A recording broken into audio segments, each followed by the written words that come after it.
What's going on, friends? It's Anton Daniels, and I gotta have a conversation with you guys about Teach Henley because you see how the sun is hitting me.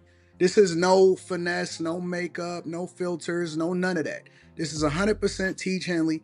I use it in the morning as soon as I get up, right after I pray and brush my teeth, jump in the shower, and I'm hitting the streets because you never get a second chance to make a first impression. So even though they're giving you 40% off your first order, 20% off for life, even though you may get a free gift, forget all that, right? Because we would do this even if it was full price because it's worth that much. I'm in the streets, I'm kicking it with people, and I see Dusties everywhere. You don't want to be them. You want to separate yourself. And the way that you separate yourself is self-care. Ladies get it for the fellas. Fellas don't wait for the ladies to get it for you. I'm about to hit the streets right now, and I'm feeling confident. I'm feeling great. I mean, I already got confidence, but to have that extra boost of confidence, knowing that you've taken care of yourself and you set yourself apart from all of the rest of the sheep that's walking around making bad decisions on a daily basis. And it's reflected in their actions. It's reflected in the products that they use. It's reflected in the people that they follow. And so if you're trying to level up, if you're trying to make sure that you look good, they're going to send you the pack. They're going to give you all of the instructions on how you're supposed to use it. Then make sure you get your Teach Henley. Again, 40% off your first order, 20% off for life. Get your free gift. Make sure you tap in with your boy Anton Daniels because Unc is never going to lead you wrong. I would never have you use a product that I don't use myself. Again, they've been rocking with me for a long time. Make sure you get your Teach Henley. I love you. I appreciate you. I'm going to holler at you guys later.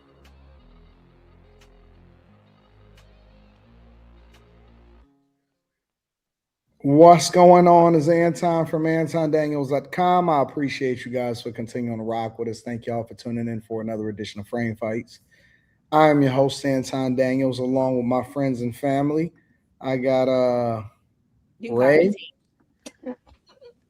Anton Daniels, how you doing, guys? And Tina. What's going on? What's happening? What's happening? How was y'all weekend, everything, all of that included? Oh man, amazing. I want to apologize to the audience. It is my fault that the show started late because I went with my family to the Cavs game, and the Cavs, they put on a good show with the bench.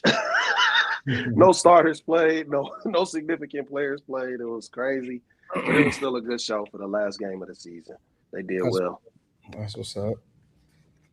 Miss Sanchez? I just really chilled. I was chilled this weekend. I didn't do too much. I did try a new recipe though. I made this shrimp and crab dip. It was really good. That's what's up. That's it. What's up? What's going on, AD? Shrimp and crab dip? Would you like to try it? Why are you being biased? Hey. No, I don't really eat seafood like that. Hey.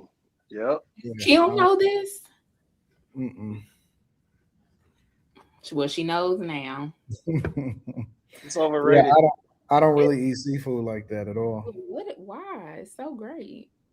I don't know. I've never been I don't know, bro. I just never been into it. It's never been tasty to me. It's never been anything that's been like enticing in any way, shape, and form. And so I never took to it like that. You ain't had it cooked right. I got you.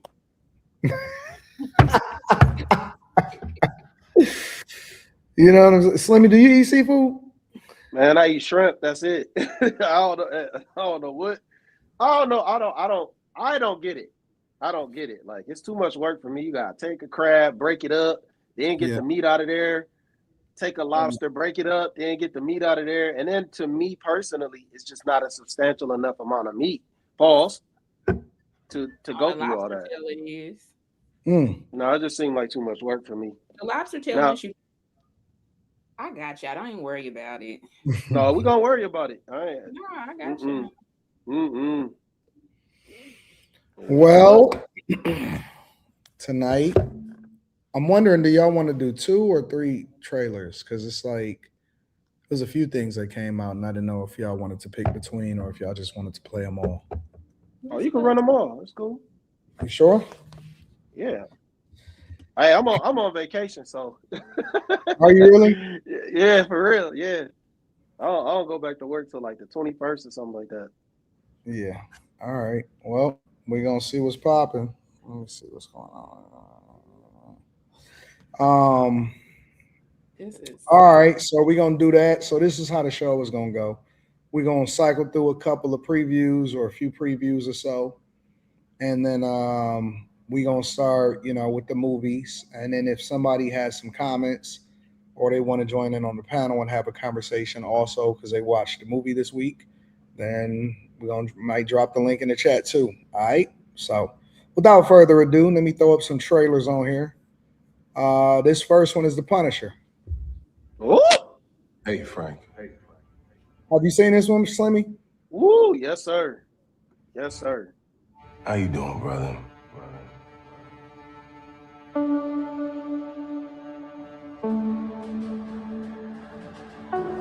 Talk to me.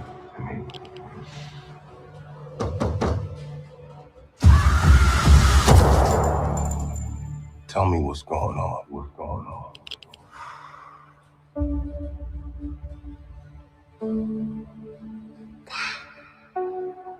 Think God's gonna forgive us for the things we've done?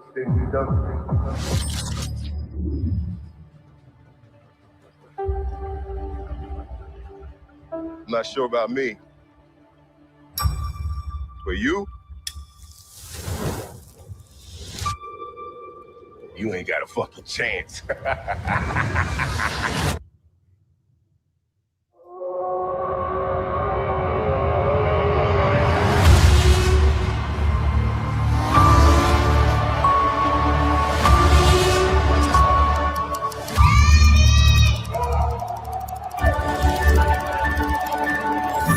That's all you got? That's all you got?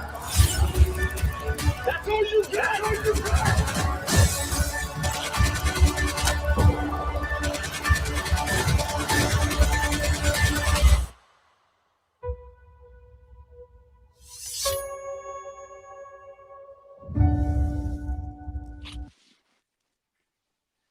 Uh, uh, right. How you even see that? How you even see it? Amazing. You just heard it. What you mean? You can't. Is that a series or is it a movie? Well, it was a series, but I think that's a film. I think that's a film that's just gonna go straight to Netflix.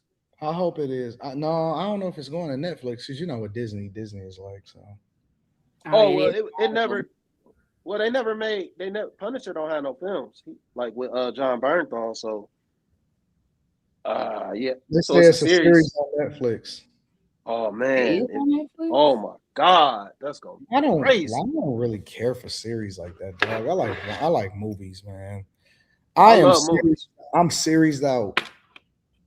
I ain't gonna lie. When it come to Daredevil and Punisher, man, they cream of the crop. That's really Daredevil. That shit boosted Netflix, man. Like that shit put them through the roof. Like that shit really put them through the roof. Yeah, I'm not a. I don't know, man. I'm series out. Man, maybe it just takes too much time, too much energy to have to try to get through it.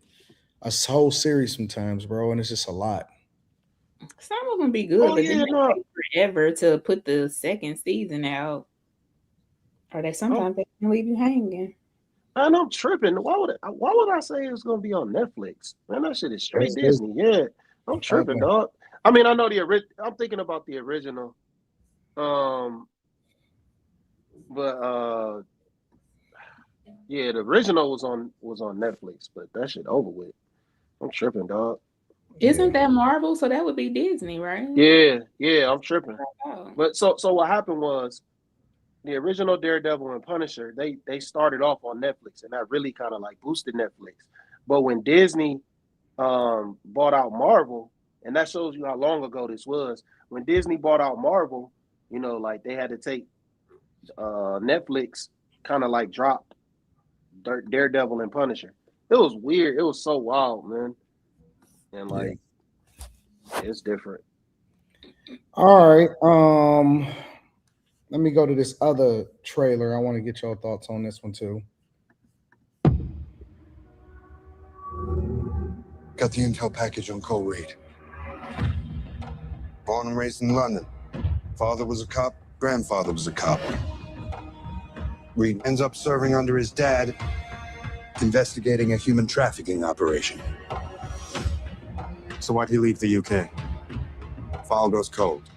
It's a great song.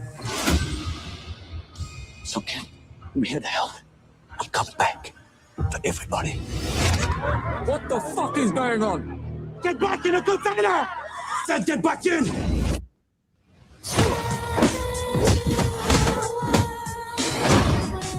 We got a problem on the ship.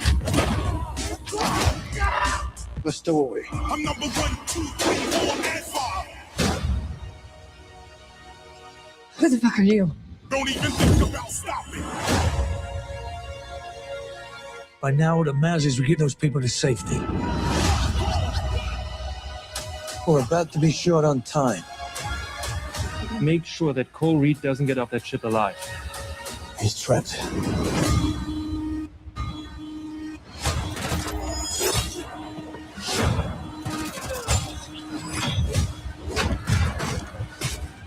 Tell me what you want. Everybody wants something. What the fuck do you want? Vengeance.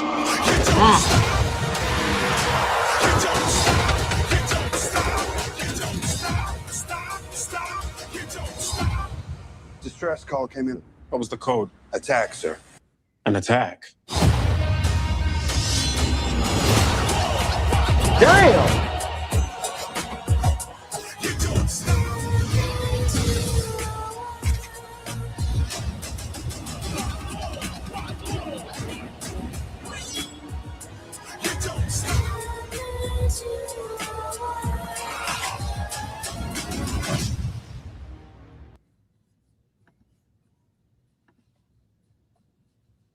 All right.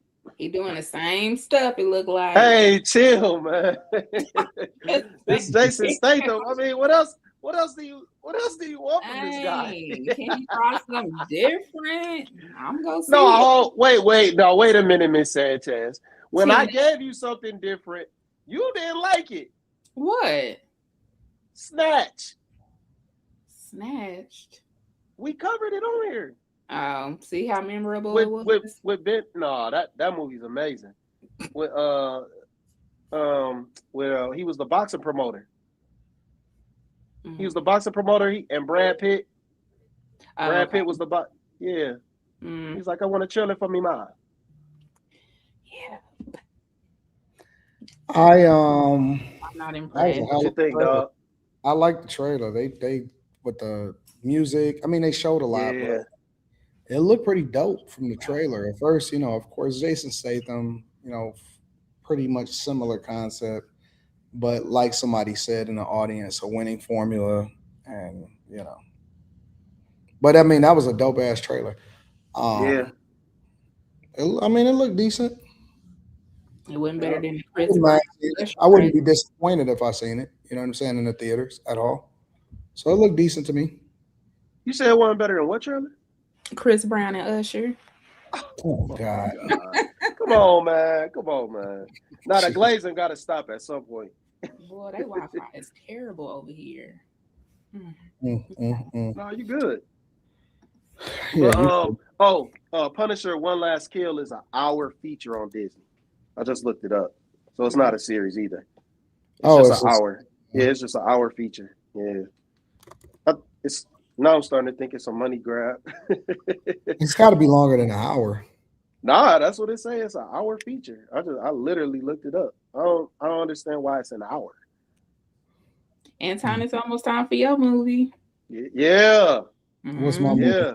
Couple hours away. Prada. No, Devil Wears Prada Part 2.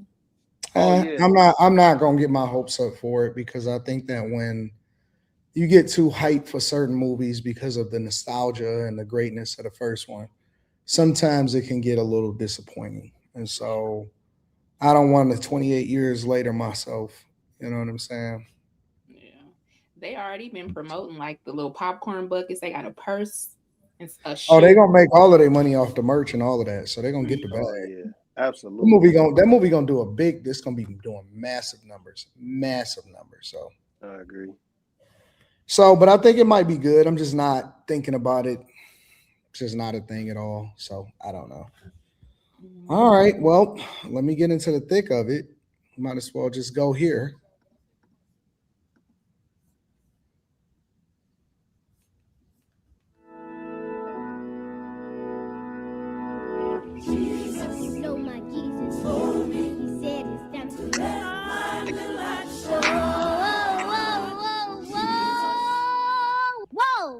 Young lady, what is wrong with you? Cut out all that wild gyration and blues shouting. All she ever had was her voice and her dreams. Your mama had to go away for a while. When is she coming back to get me? She ain't, honey. She just ain't. All she ever wanted was a chance to make her dreams come true. Every woman in here want to sing with Ike's band. Oh, please don't leave me, baby. That girl can sing. Girl, you shocked the hell out of me. Say you want me to be his new singer. Watch yourself. You know what they say about Ike. Darling, Yes, Tim. I think it's gonna work out fine. It's gonna work out fine. Priceless, girl. Priceless. She priceless, all right. She ain't seen a dime of it yet. Everyone who's come up with me has left me. I wouldn't do that. What the problem is? I'm trying to help Ike, all right? You trying to help Ike? You got yourself a good man. You just keep him happy. 1, 2, 3, 4. She had given him everything he wanted. You get in this car, Kevin. Get in the car. You can't keep hiding black eyes from us. I just can't walk out. She never stopped believing things would change. I just need a rest. She's quite ill, and I'm not releasing her for at least another 3 weeks. Oh, no. I need you to get out on that stage right now. You can't get away from me, and I'm in here. But if she ever wanted to find her dreams, When you can see yourself clearly, your life will change. she had to start believing in herself. I made you. You wasn't nothing without me, and you ain't gonna be nothing without me. I'll give it all up. Just release the claim on my name. Means you're going to walk out of here with absolutely nothing. Except my name. Touchstone Pictures presents the story of a remarkable woman who refused to give up. I'm ready. I'm ready, and I know what I want. What's love got to do with it? What's love but a second-hand emotion? I'm gonna just stop it there. These trailers used to be long, and it used to be the same person that was narrating them every single time.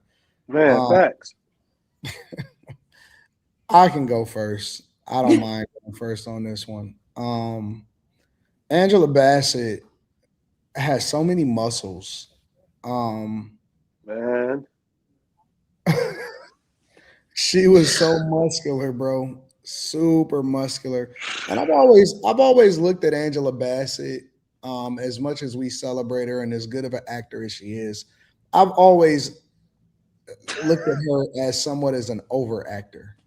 You know what I'm saying? Like, I have, bro. I've always and that's not to say that she overacts in everything that she does, but I've always looked at her as an over actor. You know what I'm saying? So, Yeah. Some people would consider this her greatest role or one of her greatest roles, like, one of the roles that, because it's a lot of people that notice Angela Bassett from, the What's Love Got to Do with It. If you ask a lot of people, Angela Bassett, the first movie that'll probably come to mind is What's Love Got to Do with It. You know what I'm saying? So, but outside of that, I think that, it's a common theme. And now I know why we said toxic masculinity night. Because the common theme is these niggas is all dope fiends. Man. Every last one of these niggas was on that boy. Man. Man. Man. These niggas is dope fiends. These niggas is womanizers. And I was thinking to myself when I was rewatching these films, I could see why feminism kicked into high gear, because these niggas was the most toxic dudes I've ever seen in my entire life, bro. Obviously, everybody know the story. Ike Turner was so bold with his shit that nigga, she got out of the hospital. That nigga was talking to another chick and then walked up to her and said, "Hey, you got to get it busy. You got your kids going on and all of this other stuff or whatever, blah, blah, blah." And then he went back over to the chick. He was something. Oh, and then he raped her in the booth. I said, these niggas is demons, bro. And when he beat her up for the first time, or the first time that they showed on the film, first he smacked her, then he dragged her in the room, and then he did like this. He said, Yeah. Beat breaks off of it, bro. The whole Ike and Tina Turner movie was based off of not a naive girl getting her ass beat until she discovered Buddhism, and it's just a story of manipulation, in my opinion, even from her own mother. You know, her mom manipulating her. You know what I'm saying? It's because as long as her mama was getting money, then that's all that really mattered. You know what I'm saying? So another thing that was interesting is that I look at the humble beginnings of how people grew up, and I know we're going to probably get into it more with Ray. I want black people to stop saying that their golden age was back then. I want black people to stop acting like the South has been so great all of this time, bro. You know what I'm saying? Like, as recently as the 50s and the 60s, man, it looked like a piece of shit. You know what I'm saying? The way most of them black people grew up down there, bro. And so I'm going to get into it probably a little more with Ray, because I got some insights now that I actually rewatched it or whatever. But, you know, Ike was probably, I wouldn't even say, I don't think that, I'm not sure if Ike was the most toxic of them all. No, he wasn't. He was Definitely the most toxic. I don't know if Ike was as toxic as all of them. He beat her, raped her, cheated on her. Can you really rape? Like, it's like a half rape. It's a half rape if it's your girl, if it's your wife, though. Well, it still was a rape. Whoa.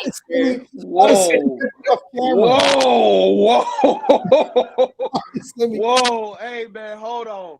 Listen, like Quinn said. It's bad. It's bad. But listen, it's bad.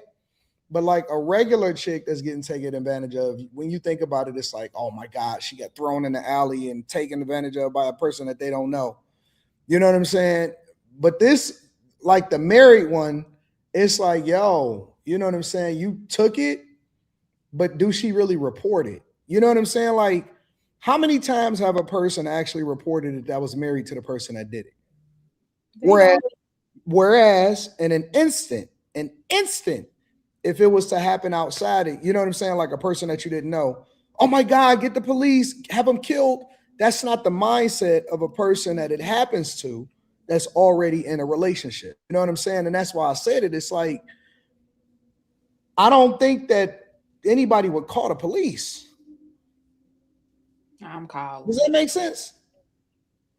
I get what you're saying. I mean, but some people that's regular don't even report it. So it makes sense, but he was definitely still, he was on drugs, abusive. They all was on drugs. I'll give you an example. Like, I would say, if this is the early, anywhere before 1960, right?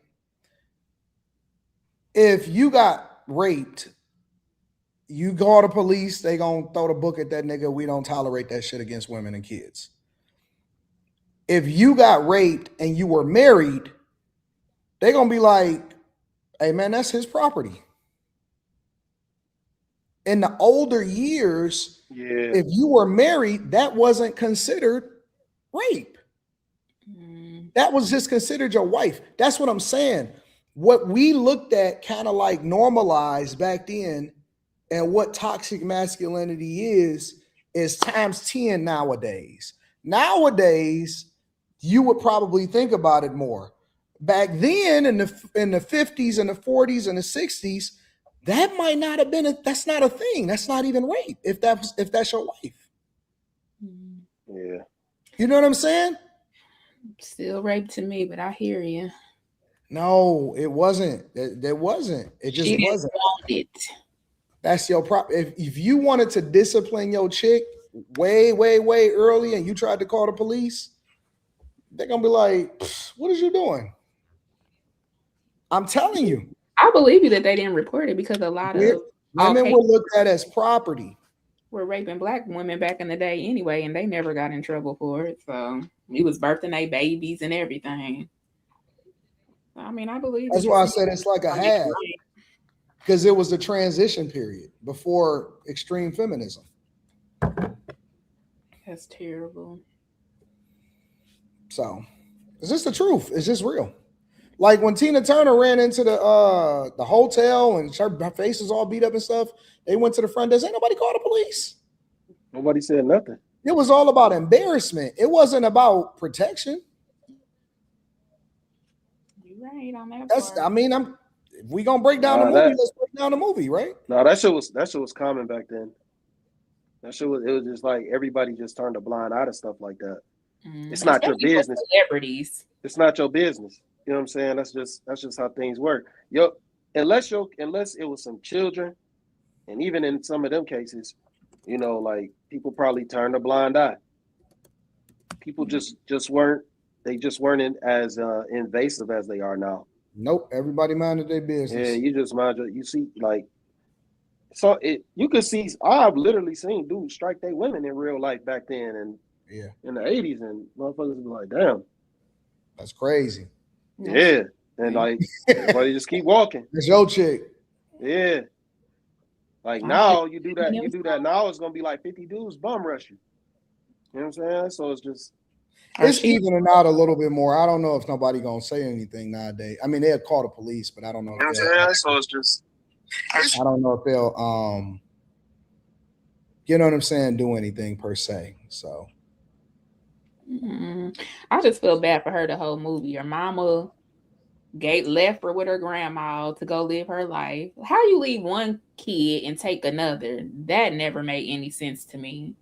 Then when she gets her back and she finds out that Ike wants her, she basically just pushes her off to him because he got some money, and she got the nerve to tell her, remember who got you here? It wasn't you, heifer. It was my dead grandma that got me hearing my vocals. And then she get with him, lose her virginity to this clown, stay the night, and here ain't that how most girls kind of lose their virginity to somebody that they don't necessarily care about? No, I would hope not. You don't think so? Why would you give your B card to somebody that you don't love or care about? Is insane. I think I would like to imagine that most young girls that lose their virginity in general gives it away to somebody that they don't necessarily care about, or that they, you know, in hindsight, they think about it and they say, yo, I don't necessarily care for him. I'm not sure I would have gave it to him if I had to do it all over again.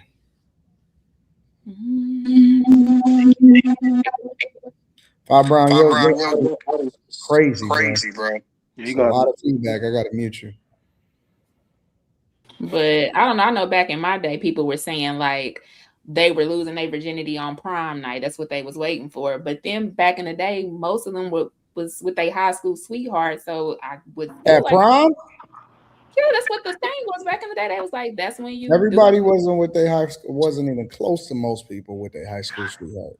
I was with my high school sweetheart I started dating him 8th grade year. He was a freshman to his freshman year in college. So I've seen it. I got a 7-year-old with mine. See? 7-year-old with your what? Well, I ain't gonna call her that now, but we were together in high school. She ain't a sweetheart no more. But she was. But yeah, we was for sure together in high school. Mm-hmm. Can't say that for everybody, Tom. Shit, you can say that for shit. I don't know, but the theme of the night, it was definitely toxic masculinity, man. It definitely was. But then, like I was saying, that her mama, you know, she got with him. I would have left as soon as I saw how he treated his baby mama when she came over that night. And Blue. Somebody said that she lost her virginity. She lost her virginity. Yeah. It said she lost her virginity at 18 and she didn't lose her virginity to Ike. So that wasn't. That's how they made it scene in the movie. Well, you know, movies sensationalized. You know. Well, you also got to remember, and like your car said, and this is what I was thinking the whole time that I was watching it. Mm-hmm. This is told from Tina Turner's point of view. Yeah. I was about So to it's get not. to that. It's not. This isn't. And no one's ever corroborated these stories. Like I've never heard anybody. Like everybody else who you hear talk about Ike Turner, they don't say that shit. Like Judge Joe Brown is very, very much saying, nah, it was the other way around. He did a whole interview talking crazy about how he smacked her and everything. He was insane. Well, okay, that's the thing though. She was too. She was too. About the ladies today. No, his first mistake was taking her on the road right after she had that baby. You should have kept her at home because that's when it all happened, according to Tina. After she had their first child, when he forced her on tour, make that bread, things got wild. You know what? Slimmy got a point. I never thought about it. This is told completely from her perspective. Yeah. Because I denied most of it. Yeah, because when you hear Judge Joe Brown talk about Ike Turner, he was like, I never saw that. And when you talk about Tina Turner, it sounds like he describing Ike. Like, really watch what Joe Brown say about Tina Turner. Because he met them when he was young. You know what I'm saying? He met them when he was young. Somehow, I guess he ended up being around them or something. But he said Ike used to always come by in the car, and he used to treat them nice, always make sure they had money in their pocket. But he said Tina was mean. He said Tina was evil. Now, just go see for yourself. Don't take my word for it. I'll be mean too. You say what? Limo? Not tonight, Ike. I said if I was getting spanked around, I'd be mean too. Shoot. My mom. I never heard Ike say like he was smacking. I'm gonna send you the interview. I'm gonna send you're gonna have to send me that. But the thing is, I get what you're saying. It could have been both of them. I would have liked to see more of how he grew up and like his background and things like that to see why he was like that, like the other movies. But I mean, I get what y'all saying about it being. They wouldn't even let him on the set, Miss Sanchez. Yeah, they wouldn't even. I was doing all the research on it today. They wouldn't even let him on set. So this 100% from Tina perspective. Crazy. That gun part don't seem realistic. Yeah. That's my favorite part of the movie. You talking about the end? Man, I remember watching that for the first time in my life. And I say, wait, this nigga got a gun? Tears just flooded my face. I was dying laughing. I say, what is this nigga? Oh, man, this nigga is the worst. Oh, that shit had me in tears. I can't lie. I was watching it with my cousin Brandon, man. I could not stop laughing. I could not, man. That shit had me weak. That shit had me so fucking weak, man. I could not believe this nigga pulled a strap on his life. I thought Angela Bassett was Tina Turner for the longest. She did a lot of work to look like her. Like I told you that. Hold on, Miss Sanchez. What did I say?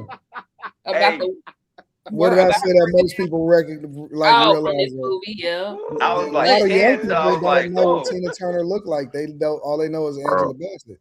If you notice, she worked out so much to get 3 hours a day. Miss Sanchez, she had to work out 3 hours a day, and she had dance practice 10 hours a day with the dude that directed Thriller.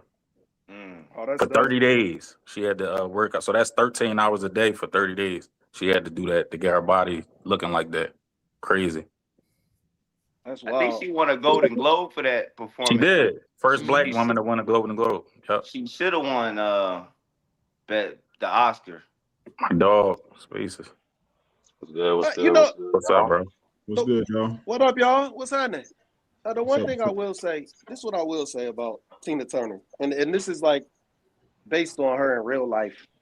She was talking so much shit about Ike's music. Like she was talking crazy. And then she comes out with What's Love Got to Do with It. She was like, she said, I don't want to play that R&B no more. What's Love Got to Do with It is pretty much R&B. But they consider it rock and roll though. Man, that shit ain't no rock and roll. You consider it rock and roll. They that ain't rock and roll. Ike was the brains of the operation, bro. No, What's Love Got to Do with It is not no rock and roll, man. That No, shit I ain't even agree. pop music. That is Crazy. R&B. Like it's crazy how she manipulated that. Like but you know, it is what it is. It's water under the bridge now. But that was just crazy to like see that even in the movie.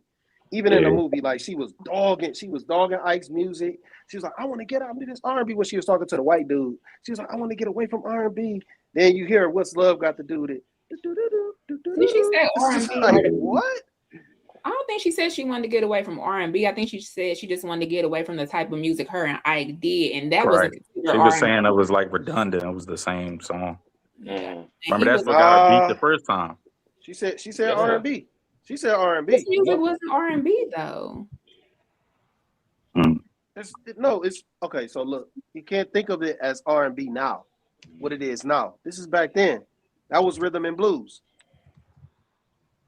That was rhythm and blues. It wasn't like it's not R. Kelly and like I don't even think it was rhythm and blues back then, though. Let me see. It's more. I think it was literally rhythm and blues, though. Like literally, because it was literally a mix of blues. It was funk. Yeah. It was soul. Yeah. A lot of early rock and roll too. It really a lot of that stuff early on, like a throughput, because all of it's in the music industry, right? So a throughput throughout all of the movies was the fact that it was early rock and roll, which came from the blues, which came from, you know, even some parts of jazz. So I know one of these next movies, Frankie Lymon, they definitely labeled his movie as rock and roll. So I see what you're saying.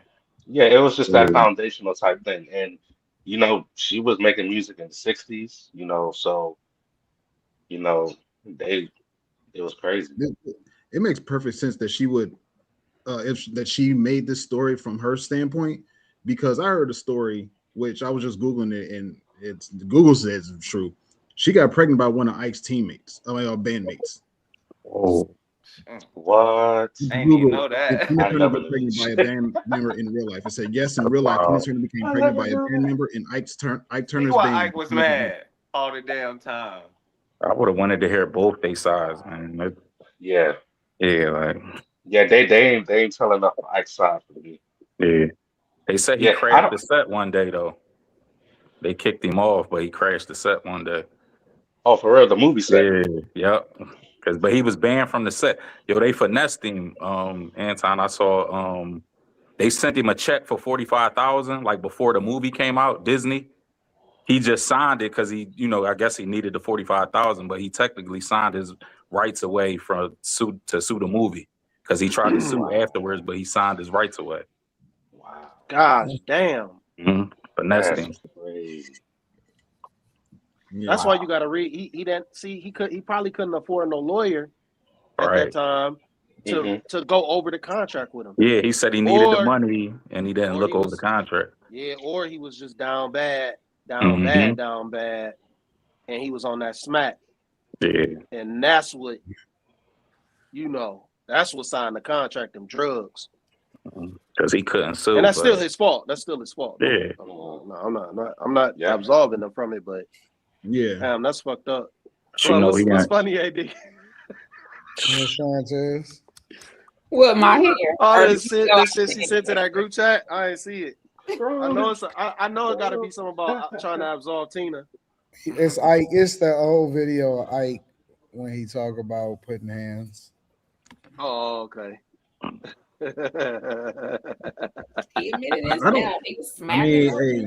You get pregnant by one of my bandmates.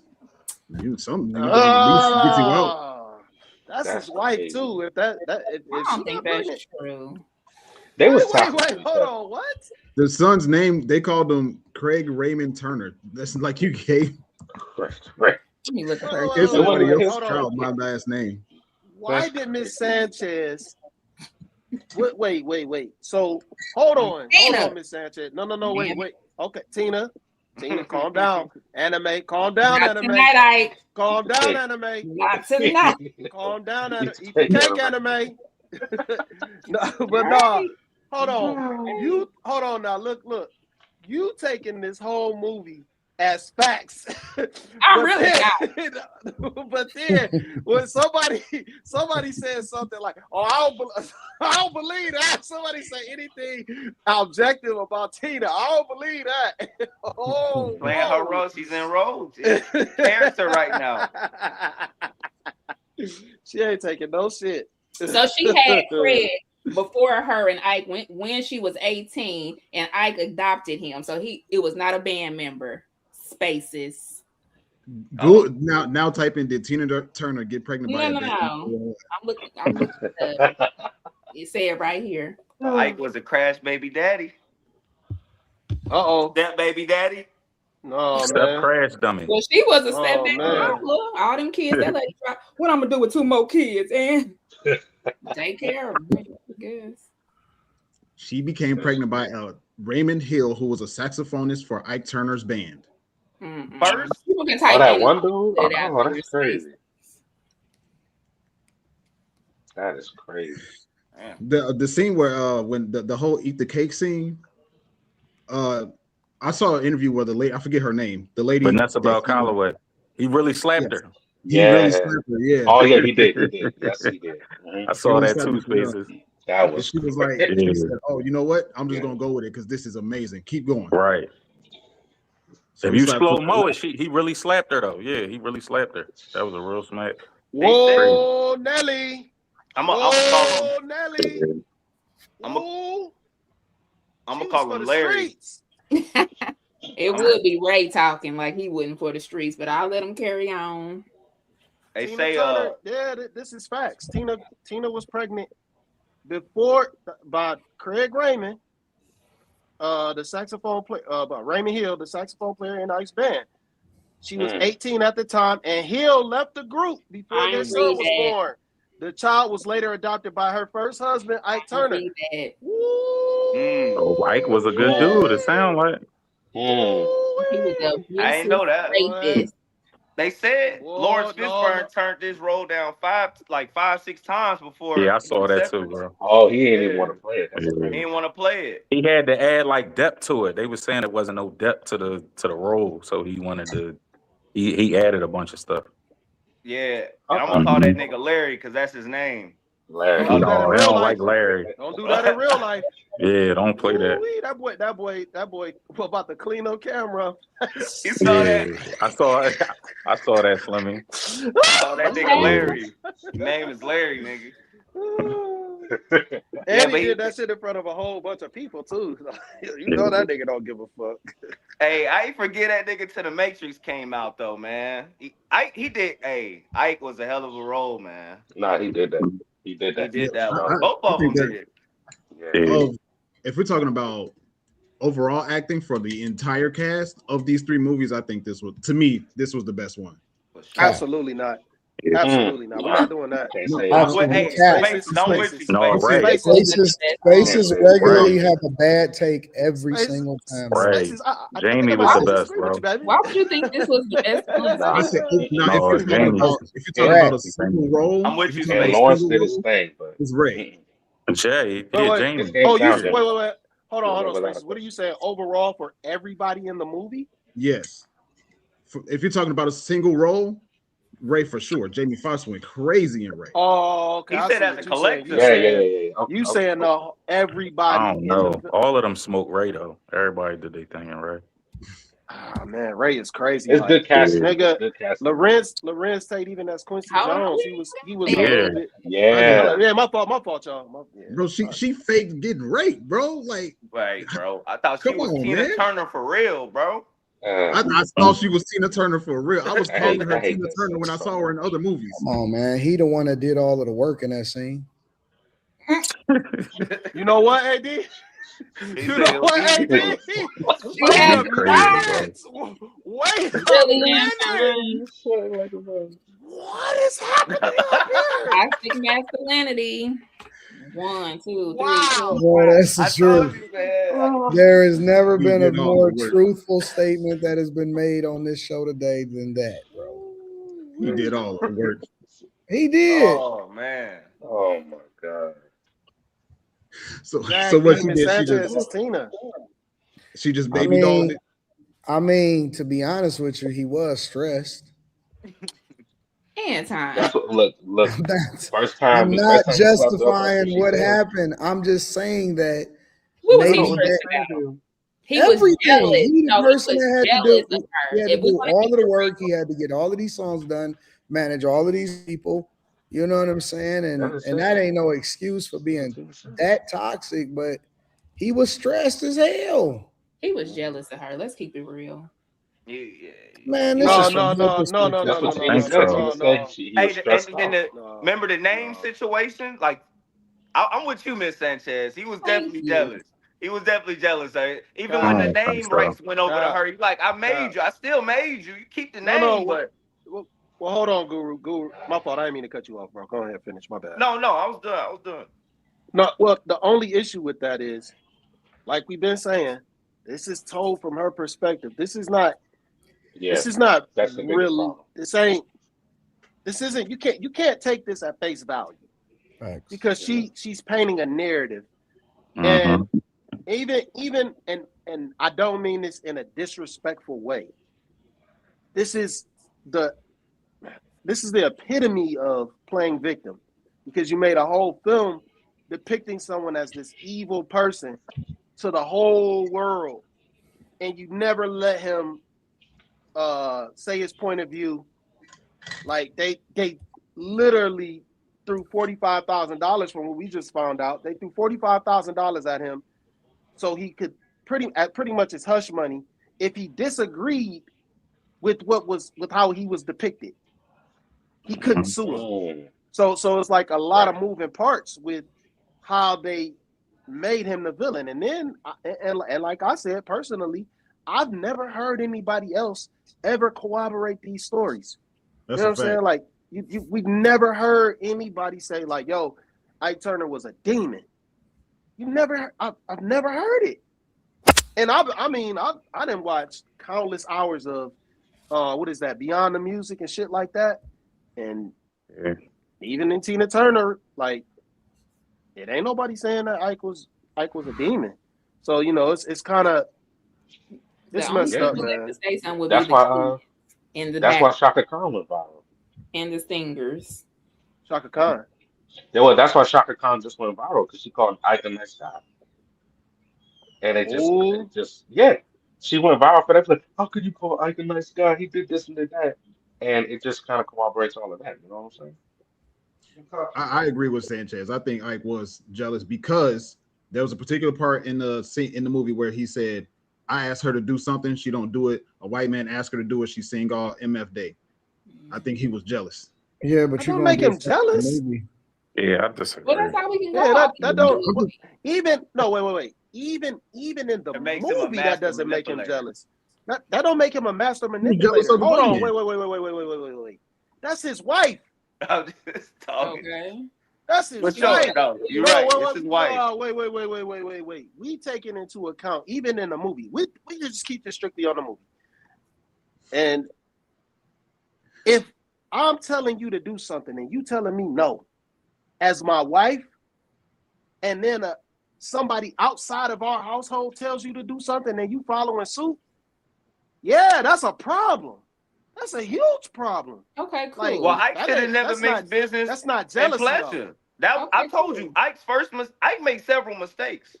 You don't mix business and you don't mix the business with the. And he did. He mixed business and pleasure. His feelings got involved. No. Wait. Hold on, let's not. How did he mix business real quick? He wifed the product. What you mean? Yeah, let's go back to the diner, Slimmy. The little kids come up to Tina asking about her song and wanted her autograph. He was jealous then about that. How was he jealous though? Let's go to the party in the basement when all the people was down there. She was celebrating her single that just came out. He got mad about that, and that turned into an altercation. He was jealous. Like, you just not trying to see. I know you Ray tonight, so you really can't see, but you need to see it. He was jealous. He wiped the product. So even at the end, he came there. I'm just talking. Go ahead. No, I'll cut you off. Go ahead.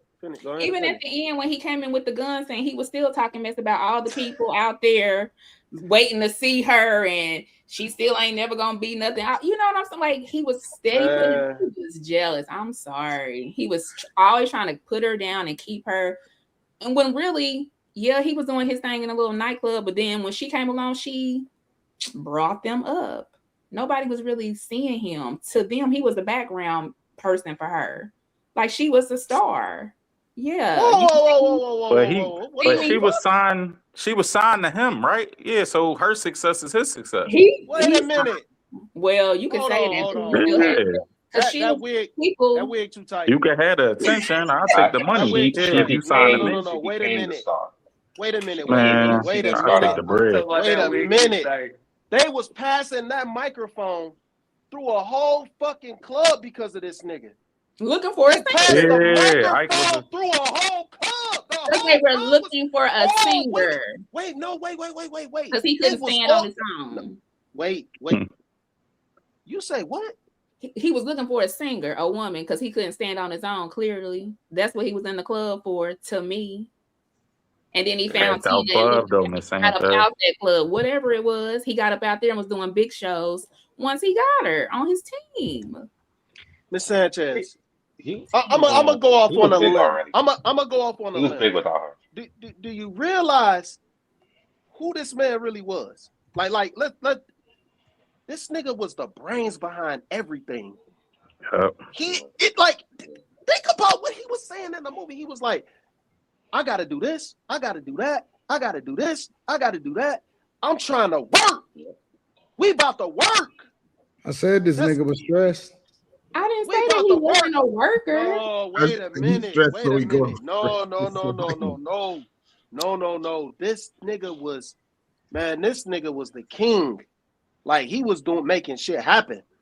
Like, yeah, he said he owed them labels money, but man, that nigga was paying the band. That nigga was paying to have the music produced. He was writing the songs. This nigga literally was a one-man gang. And he just so happened to run into this woman at a nightclub. And she had a voice that matched his. She had a voice that blended with his. And he wasn't afraid. He wasn't afraid to let her be the star.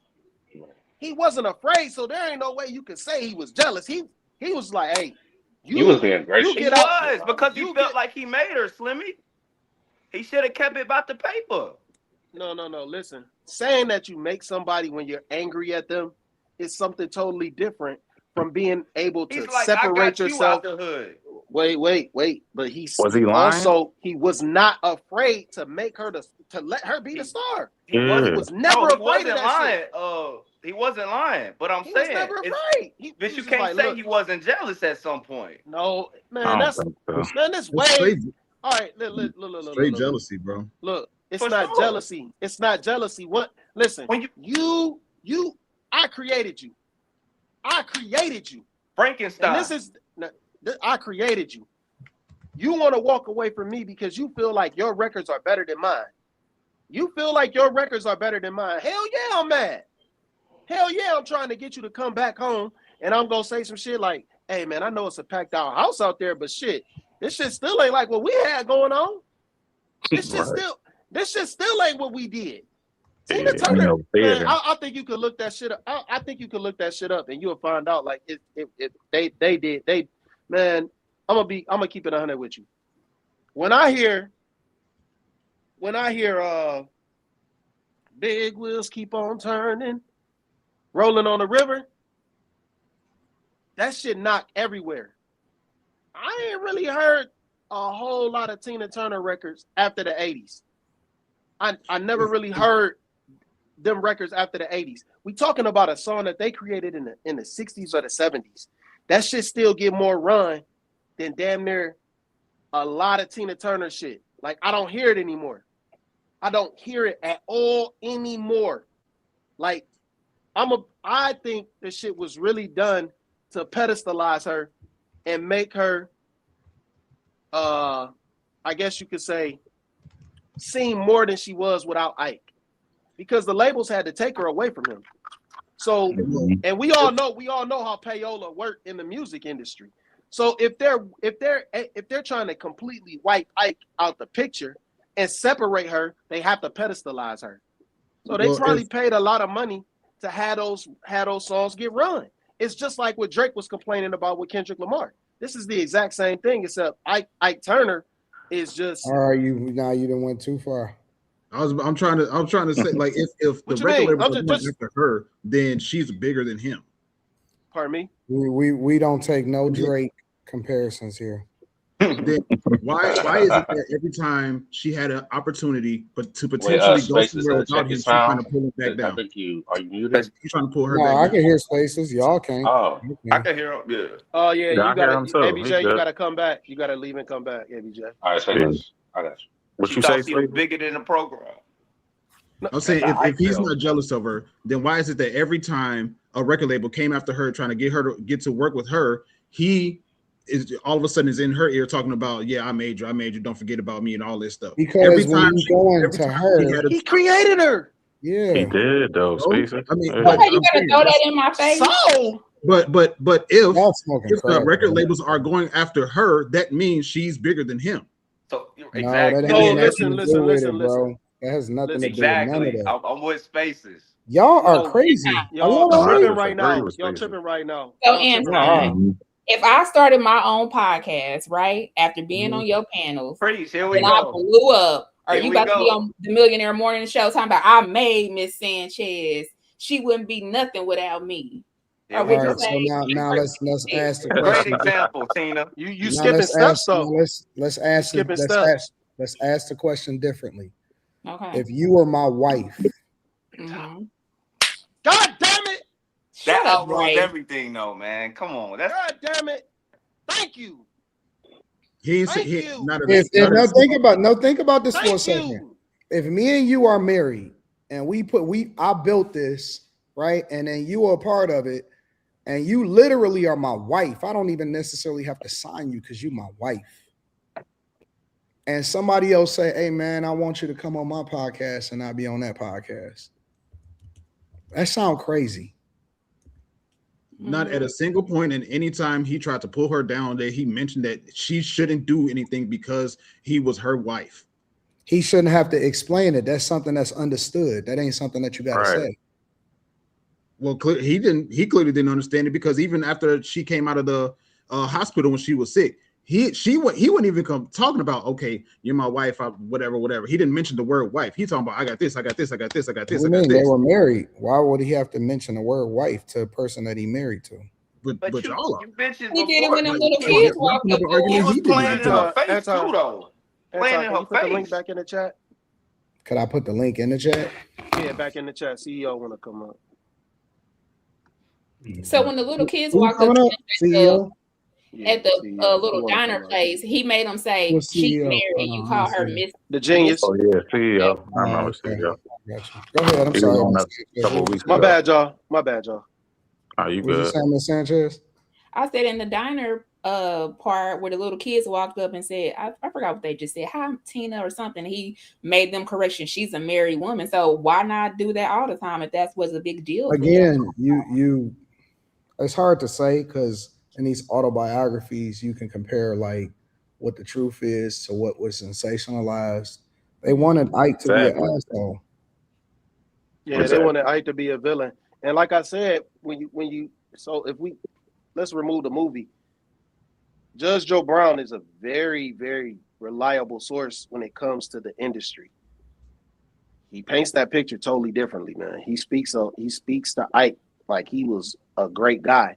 Then now hearing Shaka Khan saying that he was a great guy, I'm starting to feel like no.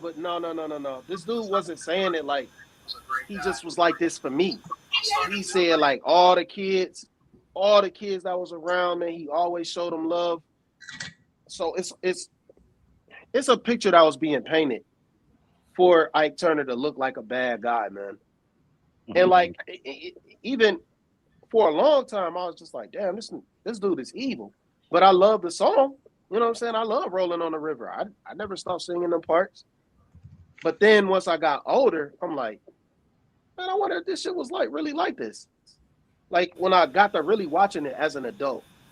You know what I'm saying? So it's, but I don't know, man. It's tough. Yeah, they definitely had to dramatize some facts to make him look like a bad guy for the movie. Oh yeah, they sensationalized a lot. Came out, these are creditable people defending Ike. Yeah. So, you know. Then also hearing, I forgot who just brought that to the table, like about the $45,000. Me. Was that you, Fa? Fa, that was you. Okay. Yeah. Hearing about that, man, that kind of really solidifies it that they had it out for bro. Like they really wanted to make him a bad dude. And he was banned from the set, like I told you. Yeah, man, that's crazy, dog. That's insane. Tina was on set one-on-one with Angela Bassett the whole variation of the movie. We gotta go to the next. We gotta go to the next movie, y'all. We gotta get to the next movie. Yo, one last thing, AD? Can I say one last thing? Yeah, go ahead. Do your thing. Whitney Houston was originally supposed to be Tina Turner. Yeah. Oh, wow. Yeah. She got pregnant with what's the daughter name? Bobby Christina. That's why because she accepted it and everything. She got pregnant and then she had to turn the role down. That's how Angela Bassett got it. Some things were just meant to be. That would have been crazy. Bird took the roles because Angela Bassett. Exactly. Yep. Yeah, and that was from Boys in the Hood. His work with her with Boys in the Hood. That was the only reason why he took it. Yep. He wasn't even going to take it with Whitney. He was saying no when it was Whitney. So this could have been a completely different movie. It wouldn't have been as good, that's for sure. Exactly. It would have been Whitney Houston, and I think Mario Van Peebles was the first Ike or somebody, or Samuel L. Jackson. They were saying too was trying out for it. Oh Lord. Yeah, so it could have been a completely different movie, bro. That would have been bad. Don't be cruel. Cause I would never be that cruel to you. Oh, that's my shit. Tell G, that's my shit, dog. Yeah. All right, we got to move to the next one. Let me read some of these super chats. And then we'll go from there. J-Dub says The Punisher is a 1-hour special on Disney Plus after Daredevil season finish. John Bernthal is the truth. Yeah, I like his character. Just a Brown Girl in America says, hey, Spaces. Hey, Anton in the panel. Miss Sanchez, why are you in full costume? I'm weak. I love a theme, girl. The Genius CEO says he was mad at the level of production of that track. Christopher Mayberry says the easiest way to depict a man as the bad guy is to show him putting his hands on a woman. This movie is one-sided, and it's crazy how many people didn't see that. Yep. Spaces says he was jealous of her because she represented the limelight that he wanted to have. If she left, then he fades into the background. Facts. And he said facts to his own. Right. Because it was supposed to be Ike and Tina. It just started being Tina Turner. Ike and Tina. It's Ike and Tina. All right, I'm about to go over to the next movie. Let me add this back up here. And now coming to the stage, one of the all-time greats. Put your hands together, ladies and gentlemen. Frankie Lymon. Let me take care of this. Because if you haven't heard, my record's number 3. You better let me take care of this, because if you haven't heard, my record's number 1. 3 different women. What kind of dog is that? Summer dog. Summer dog. Yeah. Some of this, some of that. From 3 different worlds. Which word is a verb? Cried is the verb. As in, I cried when I realized I didn't have your phone number. With one husband in common. Where is my husband? Your husband. See, that wig you got on must be too tight because I'm Miss Frankie Lymon. I am Mrs. Frankie Lymon. I do. Frankie! Now, to get a piece of his millions. Am I to understand that there are 3 women claiming to be the widow of Frank Joseph Lymon, deceased? They'll have to prove who married him first. This is Frankie and Elizabeth's marriage license, 1964. I married Frankie. 1965. Frankie and I were married. 1967 in Augusta, Georgia. And loved him most. Frankie just needed something different all the time. I don't know why I do stuff like this. But you never told nobody that you love them? People say it all the time. It just comes back in empty words. I think Frankie was like that broken record. Amen. I got a life, Frankie, and it ain't gonna include you. Now you got to go. Get out. You know who I am? I know who you were.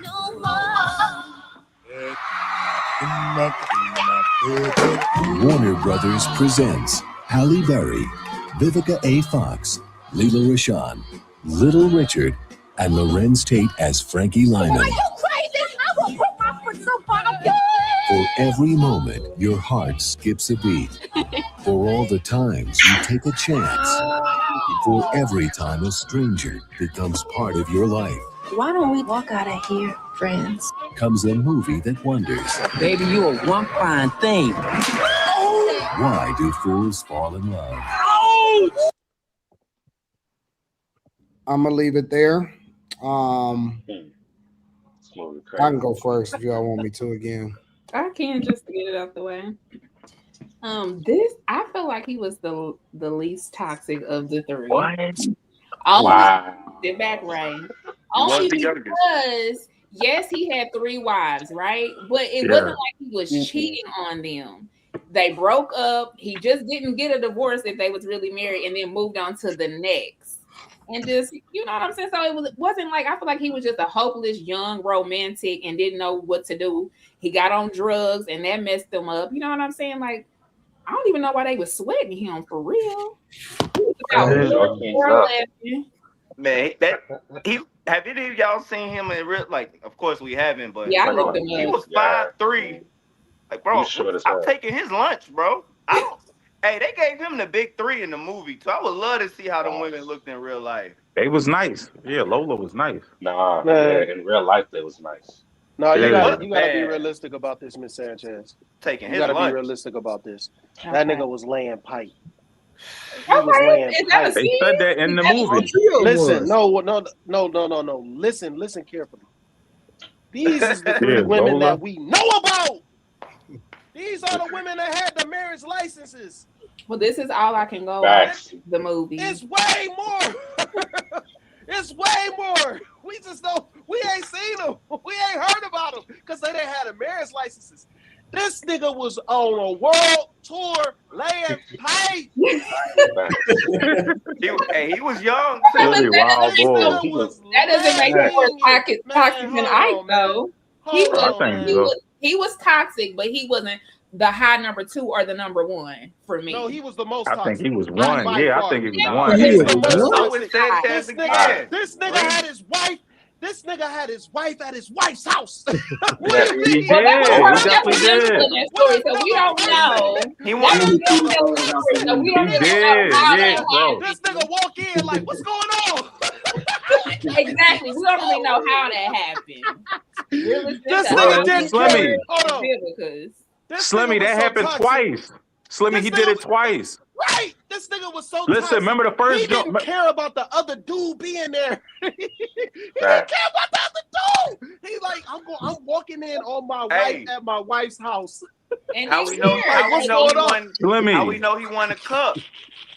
That young dude might have been a cup, man. We don't know. No, man. Slimmy, remember? He wasn't no cup. No, man, we don't know that. What you saying, Bob? My bad, bro. Remember he took Vivica Fox to the crib, talking about he got a roommate? Yeah. That was Zola crib. That was so he took it. That was twice. He did it twice. Yeah, he was talking about I got a roommate. Remember she came later talking about I got married and you got a roll. That was the same crib. Yo, niggas in the 60s, 70s, and the 80s, bro. No, man, this nigga was different. Oh, yeah, he killed the dog. Yeah. He didn't even mean to. He actually didn't mean to, but he was playing too much. Yeah, that was some like. He wasn't playing. But he wasn't going to drop him. Remember before he was about to pull him in. AD. That nigga was being toxic in that moment. He was. But remember, he was like, man, I ain't about to do nothing to this dog. As soon as he said that, the dog bit him and he dropped him. Where was the dog when the dog bit him? The ball out the window. He said, "Where was the dog?" Yeah, he definitely threw at him out the window. Let me go here, bro. You right. That nigga was diabolical. That nigga was diabolical. Yeah, That nigga was diabolical. If it wasn't for the smack, that nigga would probably still be on a tour right now. Exactly, bro. Life, Yeah. nigga, that Them drug drugs took him pulled under. them boys up back then, man. I will say this about the between him and Ike was beating, raping, on drugs. He definitely was cheating. We saw that. And then we got him. I mean, he's No, at least Ike had. I said this to you last week, Miss Sanchez. Yeah. At least he had Brit. Like my thing is, Frankie was broke. Like Frankie was broke majority of the movie and doing all this. Then I say Frankie just on how he did Zola Crib. That alone made him most valuable. She left him the rent money. She left him the rent money. You saw that crib? Crazy.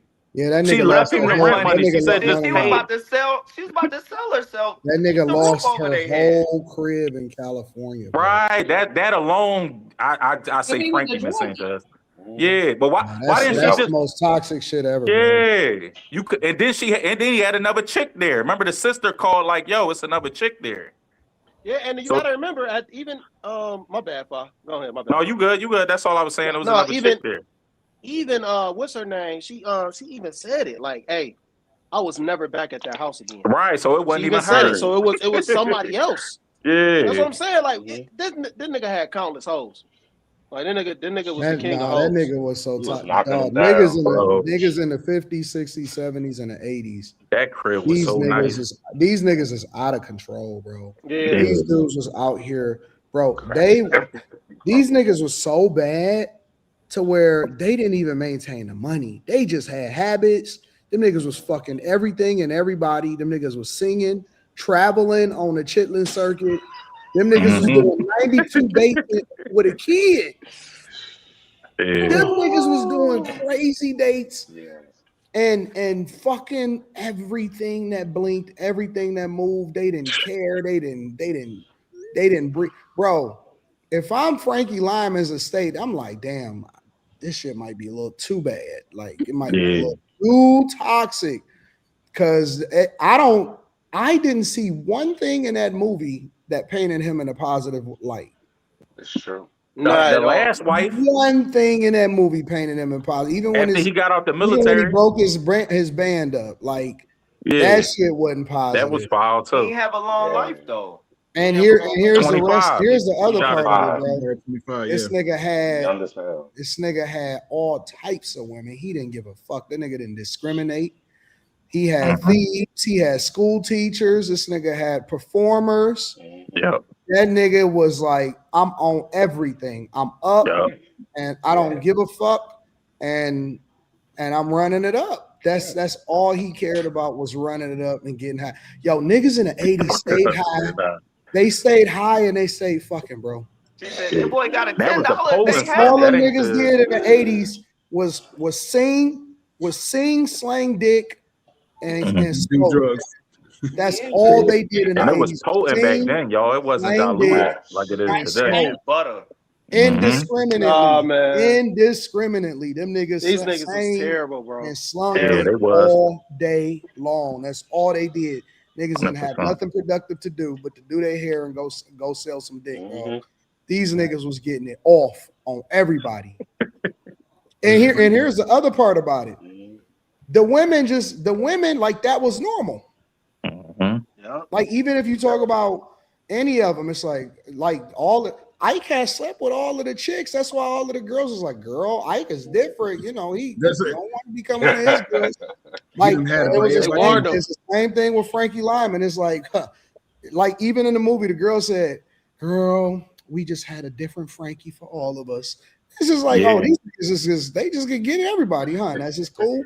Niggas was having babies out of wedlock. They was having them all over. These niggas was the most toxic human beings on the face of the earth. Yo, men in the 50s, 60s, 70s, and 80s is one step above when we was in slavery, bro. Them niggas was so bad. Them niggas was so degenerate, bro. They was going to a whole nother city, have a whole nother family, and then move on. All the family. These niggas was living lives. That nigga defected from the army. He defected from the army. They was signing bad contracts. Man. Oh my God, man. What the fuck is going on out here, bro? Hey, These listen. niggas was So you feel And like the women was letting them know. They toxic too. they wanted the money that they thought he had. Yeah, women didn't have the same rights as they got today, bro. If he died at 25 and the last 25. album he made before that was 8 years before that, which was 17, that means he was born Teenagers. almost 17 and younger. Yeah. No, I remember he was in that group, the teenagers. He The was doing teenagers, this. yeah, they was teenagers. Like, they was, like they 13. was cutting records when they was like 14, 15. They was cutting Yeah. records. That was a life. 13 was his first record. Yeah. 13, 14, yeah. Yeah. Nah, that's crazy, man. Nah, this nigga was knocking down holes when he was 13. And on Smack the Boy, everything. These niggas did drugs, bro. Hey, y'all ever seen the video when Frankie Lymon came out? It was like in real life. I think it was like 50 performed in front of like the first TV audience, and he came out. You can look it up. It's on YouTube. He came out, and all the women. It was mostly white women. They was like looking confused as fuck, like laughing and shit. Like, look at this nigga. Like, Oh, you he got don't something sound against like he him. You look don't like him. he don't sound like he don't look like how he sound. Of course, they probably didn't think he was black. I don't know. They might have knew But he you know was what black. it is? You know but what like, it is, this nigga bro. ugly as fuck. Man, let me tell you something, bro. Again, y'all niggas is putting y'all thoughts of 2026 on these niggas. These niggas they was fresh. It wasn't just about what y'all think is Them popping. women didn't think he was fresh to Anton. The nigga On had that 3 video. wives. He hit though. That's why I would say you got. Let me check your stable. I would love to see how them women This really look. nigga had more hoes, and we don't They even have know the hoes, amount but of let me hoes that see this your nigga had. stable. And you're telling me that the women didn't like him? You could have donkeys in your stable. They I'm like saying him. they Did you gave see you the his big stable? three in the movie. All that matters is that Frankie was on stage. I think this is off. I think this is a little off. He is off. Yeah, Lola was nice. He was getting to it, bro. No, I know he was getting to it. I'm saying I know it, but He's still toxic, but I don't rank he him. ain't the most. He ain't the most toxic. Yeah. I think he he was. was. That Zola, dog, the crib stuff alone Easily take the is. cake. Nobody did I- nothing worse than the crib stuff. Nobody did Yeah, nothing worse. Man, Yeah. Ray did. Man, we Yeah. gonna get to him. We gonna get to him, but Ray? Bro, I think Ray was the least Hold toxic. on, bro. Ray was the least. To be honest with you, Yeah. bro, I don't think it was a nigga in the 60s, 50s, and 70s that wasn't getting boxed. Nigga, I don't know what y'all talking about. Mhm. All them niggas was fucking and going to the dances and singing, and They was nigga, running they was it doing up. whatever they wanted to They do. was Them running it niggas was up, getting to it, bro. Yeah. They was running it You up, had man. talent. Yeah, you had to pick of the litter. she said that boy got a $10 a day habit. That shit. Yeah. That's a lot of took money, me bro. up. Man, that was a lot of money. That for sure. Because you got to think about it way back then. Killed the dog. Miss Sanchez killed the dog for the one chick. In real life, Ruined her whole 12 crib with the other crib. She had to move in with a sister. 10 baby mamas. Ray You said Charles. Ray? Yes. Yeah. No, Ray had was 2 fucked baby up. mamas. No, Ray had no wait, 10. wait, No, wait, man. Baby mamas and 12 kids. No, Hold Ray. on, Oh, wait. you mean in Here's real the life? thing, I was talking about Yeah. the movie. Yeah, This they nigga only Movie showed didn't the have 2. enough nigga time for all had- the Ray kids. This nigga lost her house. Yeah, Ray ain't lose no cribs. Everybody was taken care of. That's my Why would point, you Miss trust a Sanchez. druggie? Why would you put that in a druggie's hand? That's her dumb fault. He was Yeah, Lenny. she should have paid the mortgage. He was Yeah, that Lenny. didn't make sense, man. Yeah. She was mesmerized But that Yeah. showed you by that he was the D. But She what was mesmerized by the D. Hold on, y'all. Hold on. One mic. Go ahead, Slimmy. No, I was just saying she was mesmerized by the D, man. Like Mhm. definitely, there's no person in the world that would allow a junkie to have that much fucking money to take care of a household. Like, only thing that could have had her do something like that was good penis. That's it. That's the only explanation for it, because nobody could be that fucking dumb. That nigga was a bona fide junkie. You saw she was crying when they was having sex anyway, so it clearly must have been that. Yeah. Yeah, I think when it comes to the toxicity, I was going back and forth on, because y'all making good points about Frankie, but at the same time, Frankie did what crackheads do. Yeah. So I can't put that on him. Like I can't put that on. I still got to stick with it. Everybody was crackheads have multiple wives. Crackheads have multiple wives. I've never heard of this. Yeah, he was like most crackheads. most crackheads aren't functional enough to be on a damn tour and to have multiple tours, be drugged out, get kicked out the group, kick others out of a group, get another wife, live another life. Like this nigga was doing, but it was short. It was short-lived, Slimmy. Yeah, that nigga was That nigga was a bona fide rock star. Nigga. Yeah, that nigga was a bona fide rock star. Whoever said he did what junkies do, bro. Junkies did that. Bro, What do you mean? Every nigga was a manipulators. junkie back then. Yeah, everybody wasn't that functional. Everybody wasn't that functional when they was. I think everybody was more functional off that shit back then, dog. Man, that shit was way more strong. Niggas was getting taken out. This Niggas before was crack dying too, off that bro. shit. Yeah, niggas was this dying was on heroin smack. days. This wasn't no crack. Yeah, heroin take people out. Yeah. That nigga was Ray lived to what? To damn near the movie came out. Yeah. Niggas was living through that shit, bro. Being functional. The 74. No, we talking about this nigga that was Ray 25 shook it years though, old. like the 70s, 80s, or early 80s. So he was clean for 30 years before he died. Yeah, he stopped. That's different. Yeah. Frankie ain't stopped. Frankie That's never why he stopped. died. Yeah, Frankie died That's of an why he overdose. Yeah, that's how he died, heroin overdose. So That shit was fucked up when she had to hide the money though. yeah. And think about somebody had to hide money from him, and Zola gave him a whole stack to take care of a whole household. Yeah, 3 months. She gave him 4 months of rent and spending money too. She gave him These spending niggas money was too. so That's so crazy. irresponsible, bro. Oh my god, man! She Like, should have you just was paid the helping- mortgage. She was helping him get back out there. So why would you Exactly. trust? Like, you know, he don't got it if he lose it. That was dumb. Mm-hmm. These niggas was No, but thinking, y'all, mesmerized. See, that's Vivica's fault. no, but y'all Monday morning quarterbacking it though, kinda though, because y'all think y'all seeing how he was with Vivica. Remember in the movie, she didn't. Remember she's Zola. She didn't see how he was with Vivica. Remember he was super junky. I think Vivica got the worst version of him. For sure. Yeah, so she didn't Yeah. see that. All she know is Frankie when she was dating him, they was cool. They just went on different tours and they lost touch. Like that was the only reason why they split. He wasn't the super junkie when she was messing with him. You get what I'm saying? So that's why. So like we kind of like over judging her right now because we thinking of how he was with Vivica. He wasn't. But she wasn't that on way. shit either. Vivica wasn't on shit. Right, he saved her. Right. Remember, he saved her from going to jail. Yeah. He just disguised it though. But I'm saying Zola didn't see that. Zola. Zola didn't see that crazy side of him. That's why she trusted him. Remember, he came out, bro. When he came out to L.A., he was playing a hell out that role where he was just, I'm just down on my luck. He didn't even say he was doing no drugs. So I don't even think she knew he was doing no drugs. You know what I'm saying? But we saw the movie. She knew he was a junkie. She knew he was a junkie. She had to know. She had to know. Yeah, So this I'm what sure it of a is. sign. She knew he was a junkie. She just didn't want to accept it because he was so nice to her. He disguised it. Right. That's what I'm He saying. was so nice, but you still got it. But see, this is why I say she was the most mesmerized by it. She was the most mesmerized by sex because she put all of that shit out of her mind and saw somebody that really wasn't there. Mm-hmm. That's not who he was. That nigga was a degenerate junkie that could sing and dance on stage. Yeah. That's it. Slimmy. Before that, he started doing drugs though. You remember how she met him though? They was in the restaurant and she went to the bathroom or something, and he was like giving the homeless guy money, like, yo, take care of yourself tonight. And she came out and seen that. So that was her first.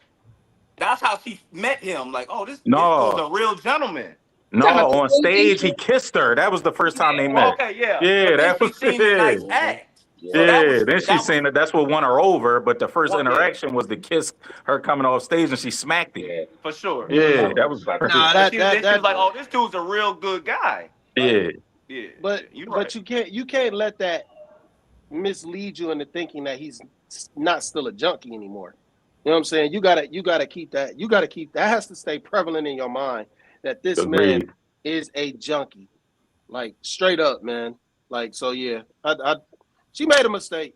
Yeah. She shouldn't have got him back. Bro, when he came out to LA, he was completely different than what he was in where they was at. They was in Philly and Virginia. That Vivica Frankie she got, that was completely different than when he flew out to LA. His voice was everything was different.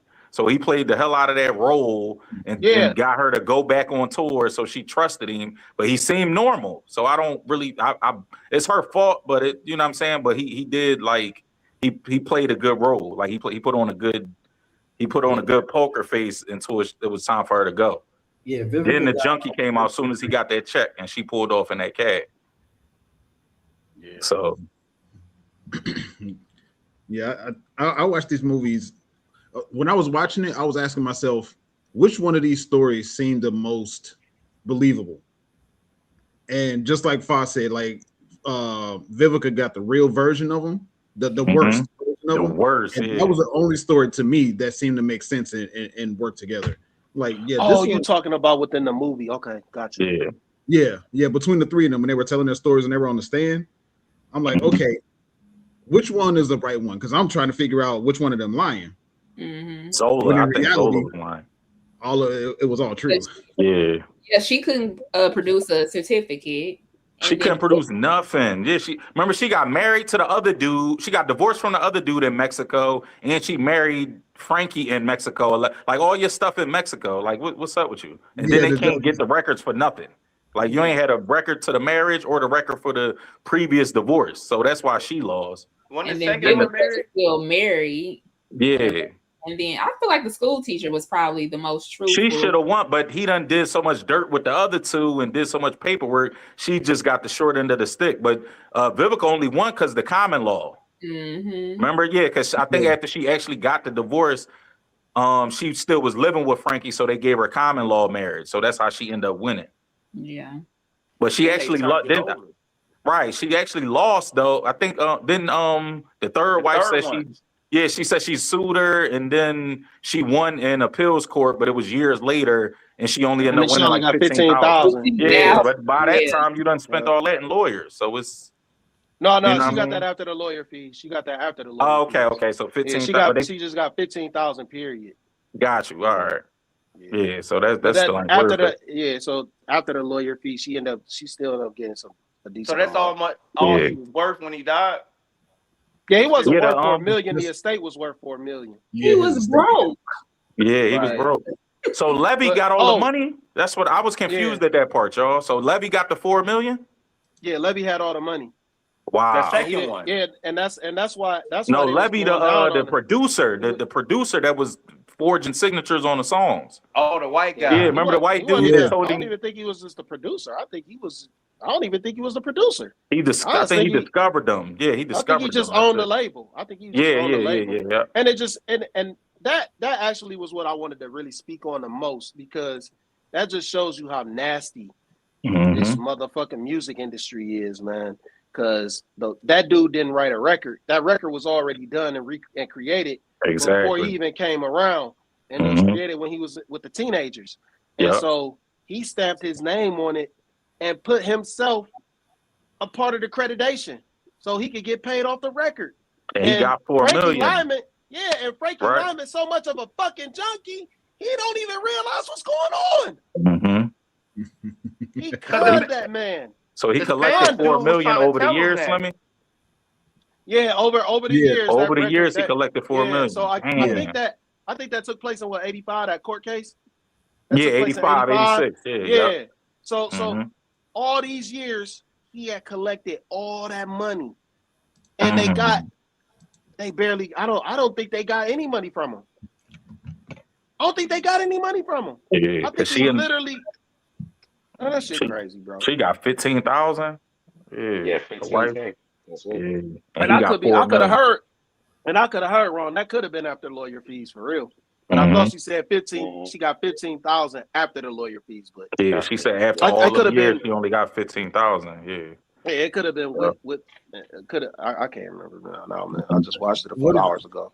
Yeah. What did y'all think when Vivica's character was trying to make the deals behind the scenes? Like, if you win, then I get half. If I win, you get. What did y'all think? You never trust her. Yeah, them other two was remember Zola was a music star and the other one was a prude school teacher. Yeah, so she was just hustling them too. She was like, "Yo, if I lose, I can hustle y'all into giving me some money, but if I win, smell the smoke." Yeah, like y'all, and that's what she did. And that's why she didn't get no money for real, because she was shady. She lost. Remember, she ended up losing in the appellate court. Yeah, but she wouldn't have gotten nothing anyway because it was only exactly. Remember when the lawyer was like, "Where did I come in?" That was probably a whole lot, though. Oh no, that was a lot. Yeah. They thought they was getting $1 million. They thought they, because remember they was talking about 300,000 each if they kept it. Yeah. Yeah, because they thought they was getting $1 million whoever won, but it wasn't even that. Yeah, it was still 1.3 each because it was 4 million in total. Mm-hmm. No, they was saying three. Yeah, they said 300,000. I don't know where they got the $1 million from. Yeah, but if it was for, they had high hopes. Yeah, they had high hopes. Yeah, yeah. This shit was close. Mm-hmm. Waste of time they was doing. But it's from bro. Who did the remix? They said, I think Gladys Knight did a remix. That's what like sparked the whole court case because they was trying to get royalties from the Gladys Knight remix. Yeah. When she was in jail. Remember she was in jail, Slimmy? Mm-hmm. Yeah, she heard the Gladys Knight song, and then that's when she called the lawyer. And it was somebody else that picked it up. I think it was a movie. It was on a movie or something. Right. Yes. And so they were trying to get out his royalties from all that stuff. So yeah. Yeah, they should have been on the royalties though before that. Nigga got a pompadour. They said that was 18 years later. Like, yeah, none of y'all three thought of the royalties before that. Yeah, they slipped up. Yeah, because they could have got way more money sooner. Yeah, and they would have. All right, we gotta get to the last movie. Yes, sir. Sanchez can't wait. Yes, sir. I can't take this thing out. All right. We got to get to the last movie. Let me read some of these super chats and then we'll jump into it. Give me a second. Hit the road, Jack. KL says, Miss Sanchez, I would love to make a request for you to dance for me to Rolling on the River and me the video and send me the video. I'm guessing that's what he meant to say. Crazy. That is insane. For a $5 super chat. Exactly. KL says, I guess I'm not making the cut tonight. I don't know what that means. Anyway. Did he try and get backstage or something? Click the link. He didn't. DP Meek says they got to do a biopic for Bobby Womack. That nigga was the most diabolical ever. Oh, wow. Really? That would be good. Papa was a Rolling Stone piece to David Ruffin. Cash Flow Hustle says that's why I can't understand Bill Cosby. He was the only rich celebrity spiking drinks. Huh? They saying that all of the dudes were so toxic and stuff that Bill Cosby didn't even have to spike drinks. He don't understand why he was even spiking drinks, how toxic that was back then. Jesus, man. Stop selling out, says Matthew. Shout out to Matthew. Appreciate y'all. Thank y'all for holding it down. Yeah, let's get to this last one. Woo-wee. Classic. Georgia. All right, I'm gonna just leave it there. What are y'all thoughts on Ray? He won the Oscar for that, by the way. That pushed Jamie to like superstardom. He even got featured on Kanye tracks with that one. Yes, his acting really showed because he actually taped his eyes shut to act in that role, and it was dope. My great grandmother's favorite artist was Ray Charles, so had to get her the nice bootleg, the clear ones, and we enjoyed that multiple nights. Yeah. Well, to me, he was number 2 on my list for the most toxic. For one, he was actually, you really saw him cheating. Like, he had this good, wholesome lady, and then she get pregnant. And that's probably what really made me, because how you get somebody pregnant, then you cheating on them? Like, that don't make no sense. Like, that's crazy. All the sense in the world. It was him. That makes all the now sense in the world. We know you're toxic. Multiply it by 6 now. You can't really, you don't really want to sleep with your wife while she's pregnant. Why? You know what I'm saying? Sorry. You can't get loose. So it's like, you don't want to damage the child. So, boy, you are not going to touch nowhere near that child, Clemmy. A lot don't of want to men damage. say You don't want to damage the child. best key. Well, I will say this. Actually, I won't say nothing. I ain't gonna Please But the don't. thing, go ahead and finish it. But yeah, it's And better to so, just okay, he get cheated it on on the his road. wife, and then he was just, to be blind is insane. You grabbing on the girl's arm to see if she fat or not. Like, now he was not. What? That's not insane. What'd you say, That's not Anton? insane. He was I knocking said, them what's down. wrong with that? What's wrong with that? He blind. Come on, man. He needed to Blind. see. He's You gotta having a use hard your. bargain right now. No, man. You giving Ray a Take bad all. name. Anyway, All so then he had the one lady, I forgot what her name was, but he had met her, the singer he got before Regina King, made her Oh yeah, the fall. light skin chick. Yeah. Made her fall out in love with him, cheating on his wife. Then he gets Regina or whatever. They fall in love. He gets her pregnant. That scene alone, when she told him, was like, he just like, oh, okay, well, I can't have no babies. I'll make sure you taken care of. Like, he was number 2. If I didn't beat Tina and rape her, Ray probably would have been number 1 on my list. No lie. You hid a baby for 3 years because you didn't want to tell your wife because you knew you was wrong. But Then you crying in front of nigga. He was You the least. your side chick died. He was the least toxic. He cried though. You crying in front of me because your side chick is dead. No, that's not why. That's why he cried. No. He was the least toxic of all of them. I agree. I Yeah, agree. he tried to keep everybody. He was a junkie that tried to keep everybody away from drugs. Yeah, he said, did. Don't do this shit. He Don't told ever her. He said, "I don't ever want to see you using." She did that on her own, Yeah. without him even knowing about it. Okay, Yeah, that's he fine. said, no, he wasn't really toxic, man. He even told his wife. My bad. Nah, you was about to go. Exactly where I was about to go. She told him, keep that shit on the road. The drug. Keep that shit. No. He said keep everything on the road. Everything. Yeah.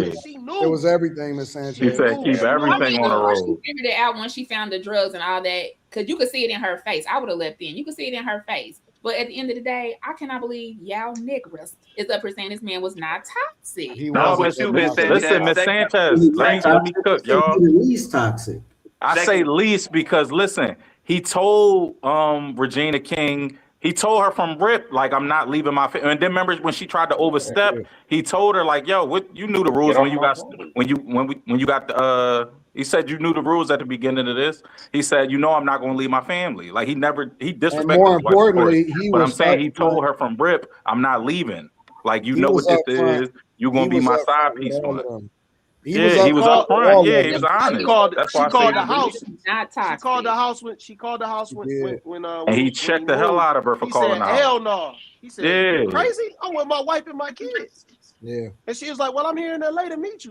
He was like, no, you don't meet me anywhere. Right. We got practice in 3 weeks. I'll see you then. Remember she said, she was like, well, on the road, I miss Ray Charles. He said, well, that's on the road. Yep. Yeah, that's when he said, she said, on the road, I miss Ray Charles. And he said, yep. And we got practice. We don't have practice for 3 weeks. Right. I'll see you then, and hung up on her. Yeah. She knew her place. She a wanted lot too of much. those women. That's she tried to overstep. That's her fault. A lot of those women were actually not only did they know what they was getting themselves into, they were looking to replace the woman that he already had on the road. So they would see him with the other girl, and then the woman that he was on the road with would get mad and jealous of the fact that the other girls was kind of targeting her, and they were looking to replace and get involved and actually play that role. The thing about Ray, no matter what you say about him, is that A, he always looked out. B, he would stay loyal to his people until he found out that they were stealing from him. Until he found out he was stealing from him. C, he was upfront with everybody about what his life was like. And the wife actually signed off on it. Like, listen, keep that shit out there and then keep this in here. For the most part, outside of the fact that he wasn't as visible or he wasn't there as much, like as far as like his kid and stuff like that. He didn't really do no toxic shit at home. Yeah, he He didn't. kept the main thing, and he kept the road. Yep. Yeah, I don't think Ray. I don't think he was toxic at all. He was just he was a man. He was a man At that was on all, tour. Slimmy? He was a Not at man that was all, on but tour. He was a the man most that he was on did tour. was getting high at home. Like, Yeah. like remember she said he missed the banquet, the Sun MVP banquet, because he was too Oh high to yeah, get up and go. Like yeah. Now stuff like that's when he that, I fucked think up. was too much. Yeah, like Yeah, you brought it that's when he home a fucked little up. bit, but as far as like chicks wise, he checked the chick that called the crib, and we never saw that again. And then when he was home, he was home. So I vote, It was more I vote Ray chicks. for least toxic out of these three. He had more chicks and more kids than this movie could hold. Like we Yeah, only I ain't saw know. Yeah, one Miss or Sanchez just said he two. had 10. What you said he had 10? Ray He had has 12? he was the 12? first. Ray was the first NBA young boy. 12 He was kids. NBA old boy. 12 NBA kids, old 10 boy. baby mamas. Damn, And the yeah, they ain't movie even only showed showed. it. They Remember only when? showed 2. They only showed 2. Because remember when the wife Yeah. was like, I already know. That same Yeah. wife, man, he did that shit like 7 more times with different women. So the All movie good. only showed one. Him doing it All once. good. Everybody always got taken care of though. Man, we don't know that. Everybody always. We only saw 2 kids. What about the other 12? Well, Yeah. those kids aren't in the movie. Yeah, But I'm Say that. saying only go by the movie. as a person. Oh, I'm talking about the no. movie. I'm talking about the Movie person. out. Nah, But we talking about No, when you just saying that about Frankie Yeah. Lymon, you were just saying that. Oh, we didn't No, see he that. knows. Slimmy was saying about No, what's I was up saying, I was to saying it. that about Ike Turner. No, well, okay. Well, it's different It's a because biography. that's different because that is painting a narrative of somebody who wasn't allowed on the set. So that's totally different. You know what I'm saying? This is something a little bit different than What's Love Got to Do with It. This is a story about Ray. All I'm saying is from what we saw in the film, everybody got taken care of. You know what I'm saying? That's all I'm saying. But So no, that you were saying last about Why Do Fools Fall in Love. You said if he got his wife in his wife's house, we ain't even see all the other ones that's off the camera. Exactly. Yeah. No. But that's still within the movie. Nah, You know, he was this knocking dude them was down. a toxic man. Ray, I'm from Georgia, bro. Ray's like a folk hero down here, but he really an ain't shit nigga if you look at it. Like what? Yeah. Ray's an ain't shit nigga. Like you a blind heroin addict. Like Ray was an ain't shit nigga, dog. Wait a minute. How? Do you know how many? Like Do it you is, know how bro. many? Wait. Do you know how many junkies leave a trail of destruction? A trail of destruction where nobody Them did ain't no nothing. upstanding man, though. Hold on. Because you said he was an ain't shit nigga. He made sure everybody was taken care of, dog. Ain't no ain't shit nigga doing You that. don't know that, Slimmy. This man had 12 other kids the movie didn't show. What about how they grew up? Were they taken care of? We don't know that. That's a legend too, man. He on the roll. I don't know, bro. It don't make him an upstanding man. That's all I'm saying. Yeah. And I don't know, man. Like the way man, he like was 14 kids, dog. Well, like 12. 12. Hey, look. 12 by 10. And that's a legend, bro. That's y'all know you know a scary stat? He was married. Bro, you know a scary stat? Yo, DNA tests weren't available till 1988. Like that's wild. Like you know what I mean? People not really, kids not really Fire. You trying to say them might not be Nah, I don't know, just, man. I'm just I don't know. I'm just on a tangent. I don't know. Like it's crazy, like that we really don't know who parents for real. Like I thought that was a wild stat that you paternity tests weren't available till 1988. The mailman, the milkman. Right, that's what I'm saying. So it's just you had to just take your wife or your girlfriend word for it, or whoever, whatever random chick on the road. If you Ray, Nah, Ray was a stand-up dude. Was toxic. Yeah, like he was a stand-up dude. His people, man. He was a stand-up dude. For generations. I think out of these three. Yeah, he was a stand-up dude. I wouldn't call him stand-up. I'll say he stuck to a moral code somewhat, right? Yeah. I don't think that's why he was the least toxic. Some kids to like fend for themselves, them wife and kids. I think he took care of all his baby mamas. Mm-hmm. All 10 of them. You got to think about. He could have. He had the bread, bro. Then another point with Ray too was y'all peep Ray the only like old musician that ain't get finessed ever. Right. Like he always was on top of his paperwork. Like he got finessed by like who was that Terrence Howard and them, like at the very, very beginning, but all the time after that, he was on top of it. Remember with ABC owning his he was the first one to own his masters ever. And Ray was on it, bro. This dude said Sinatra doesn't get a deal like Musically, that. he was. I will One give dude you that was he was actually happy smart. for him. He was smart, yeah. He was with the money. He's like, I want it in singles, so he knew it was $1. He can count how many. Right. If it was a 5 or a 20, like he was really smart. His if what they said about his mama, how she raised him. I love his mom. Yeah, he had a good mom, and His mom was the MVP for real. Hey, Paul, I think Sam Cooke was the first person to own his masters, though. Okay, he might have been. I think he the was. movie implied that he was the first because remember they were saying, you just said it. Sinatra don't even get that deal. What you mean, your masters? Oh, okay. Yeah. That was his old label mate saying that his old the dude that ran the label. He was just like, yo, he was trying to figure out how he at Atlantic. He was trying to figure out how he worked that deal. And it's crazy. We don't know what ABC is anymore, and Atlantic is still around. That's crazy. I think Atlantic is still around. Consolidated. Atlantic is still around. But that's so crazy. Atlantic Records was an independent label back then, bro. Yeah, That was it goes an to indie show you. label. Now look at it. It really goes to show you how it's crazy. Oh man, and I hate to make it like this. That record, that music industry is just completely devilish. Yeah, it's devilish, man. Like, and this is, I was telling my friend, I was talking to her about this earlier today. All these dudes was on drugs, right? Everybody. All of them. You gotta wonder, were those dudes who sold the drugs, were they installed? Were the record labels really keeping these dudes on drugs? Because you gotta wonder, it's been countless artists who OD'd. Yeah. So you gotta think, are these record labels the ones bringing them dudes around these artists? Well, like it's too much of a coincidence that so many artists, always are strung out.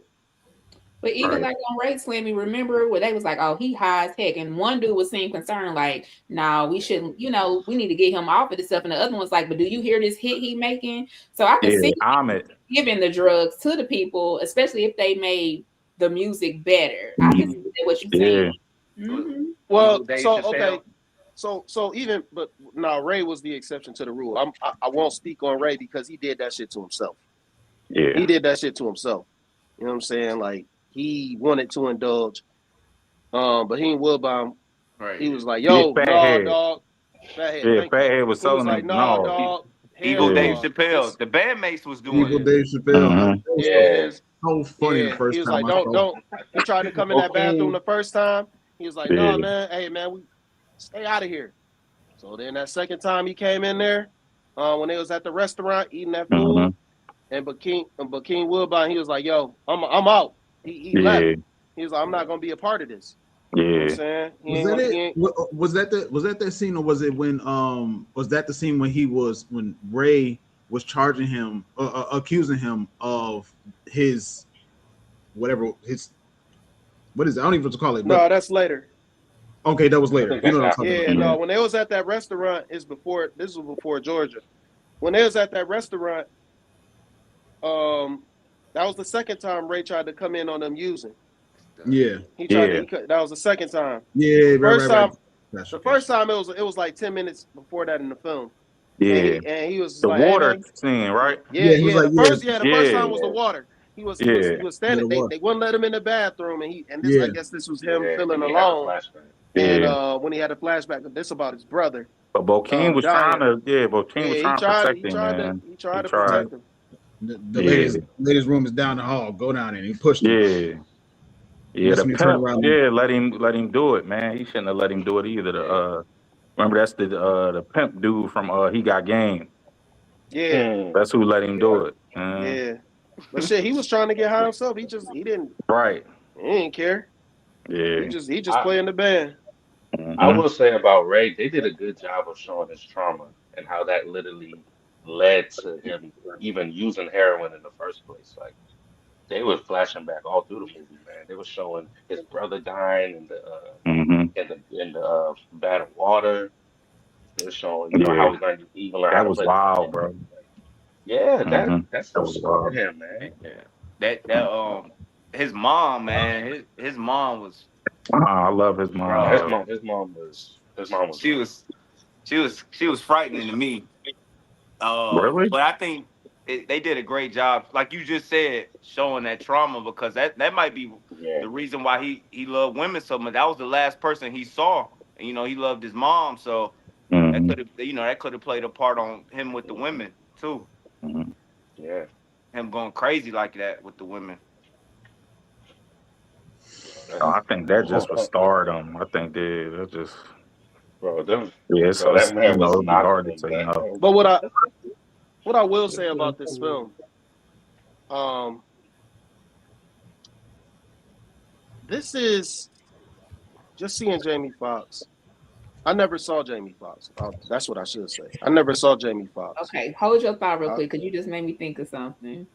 When you said that, how could you not? Every time he talked, all I could hear was, "I'm gonna make you do what it do, baby." His song. Mm-hmm. And he actually said it in the movie. Oh, Yeah. So all I could Drake see was was alive. Jamie Foxx. True. So I'm like, Yeah. did he? You didn't hear him say, "I'm gonna make it do"? I know what you're talking about. Yeah. I know what you're talking That about, but song, and Jamie Foxx had that song that came out a year later after this movie came out. Yeah. yeah, well, that was Yeah. intentional. That was Yeah. intentional.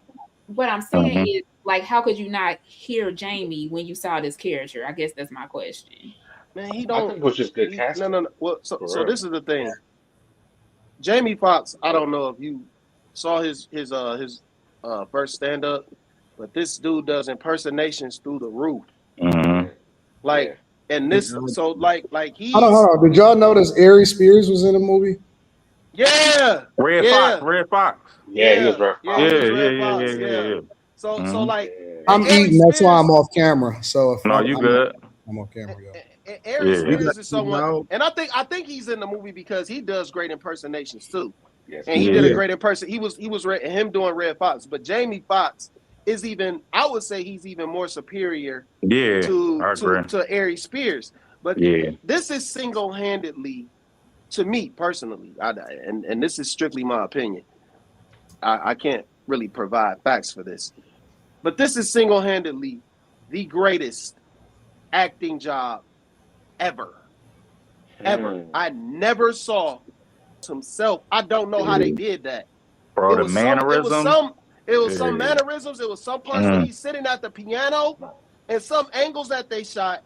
He really looked like Ray Charles, dog. Yeah. Like he was really looking like him, and I'm like, yo, this is a movie with Jamie Foxx. Yeah. How's he looking just like Ray? I gotta wonder if they did some kind of visual effects. I really want to know if they did some visual effects to make some shadows hit a Greatest different way. ever? Absolutely. No, Absolutely. This is the greatest It's up impersonation. there.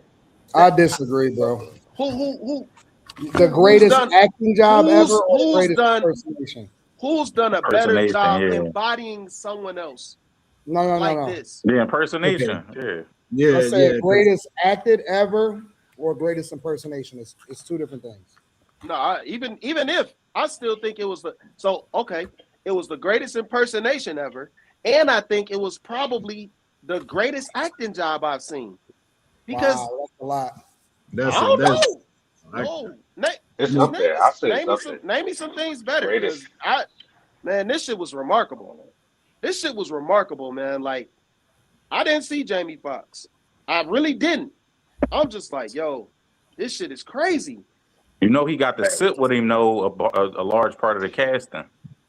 Yeah, so he was able to study him. Yeah, Jamie said he studied his mannerisms. He talked to him. I mean, that's just supposed. That's just being a good actor to Yeah. study a role. Yeah. Nah, man, I've seen. Come on, man. Heath Ledger's Joker is up there too. No, Daniel Day-Lewis, That's what I'm man. saying. Lincoln. No. Heath Ledger. Yeah, who y'all got then? No, get the Over fuck there? out of here. Who you got? Daniel Anton? Day-Lewis. Daniel Bro, Day-Lewis I've did a seen- hell of a job.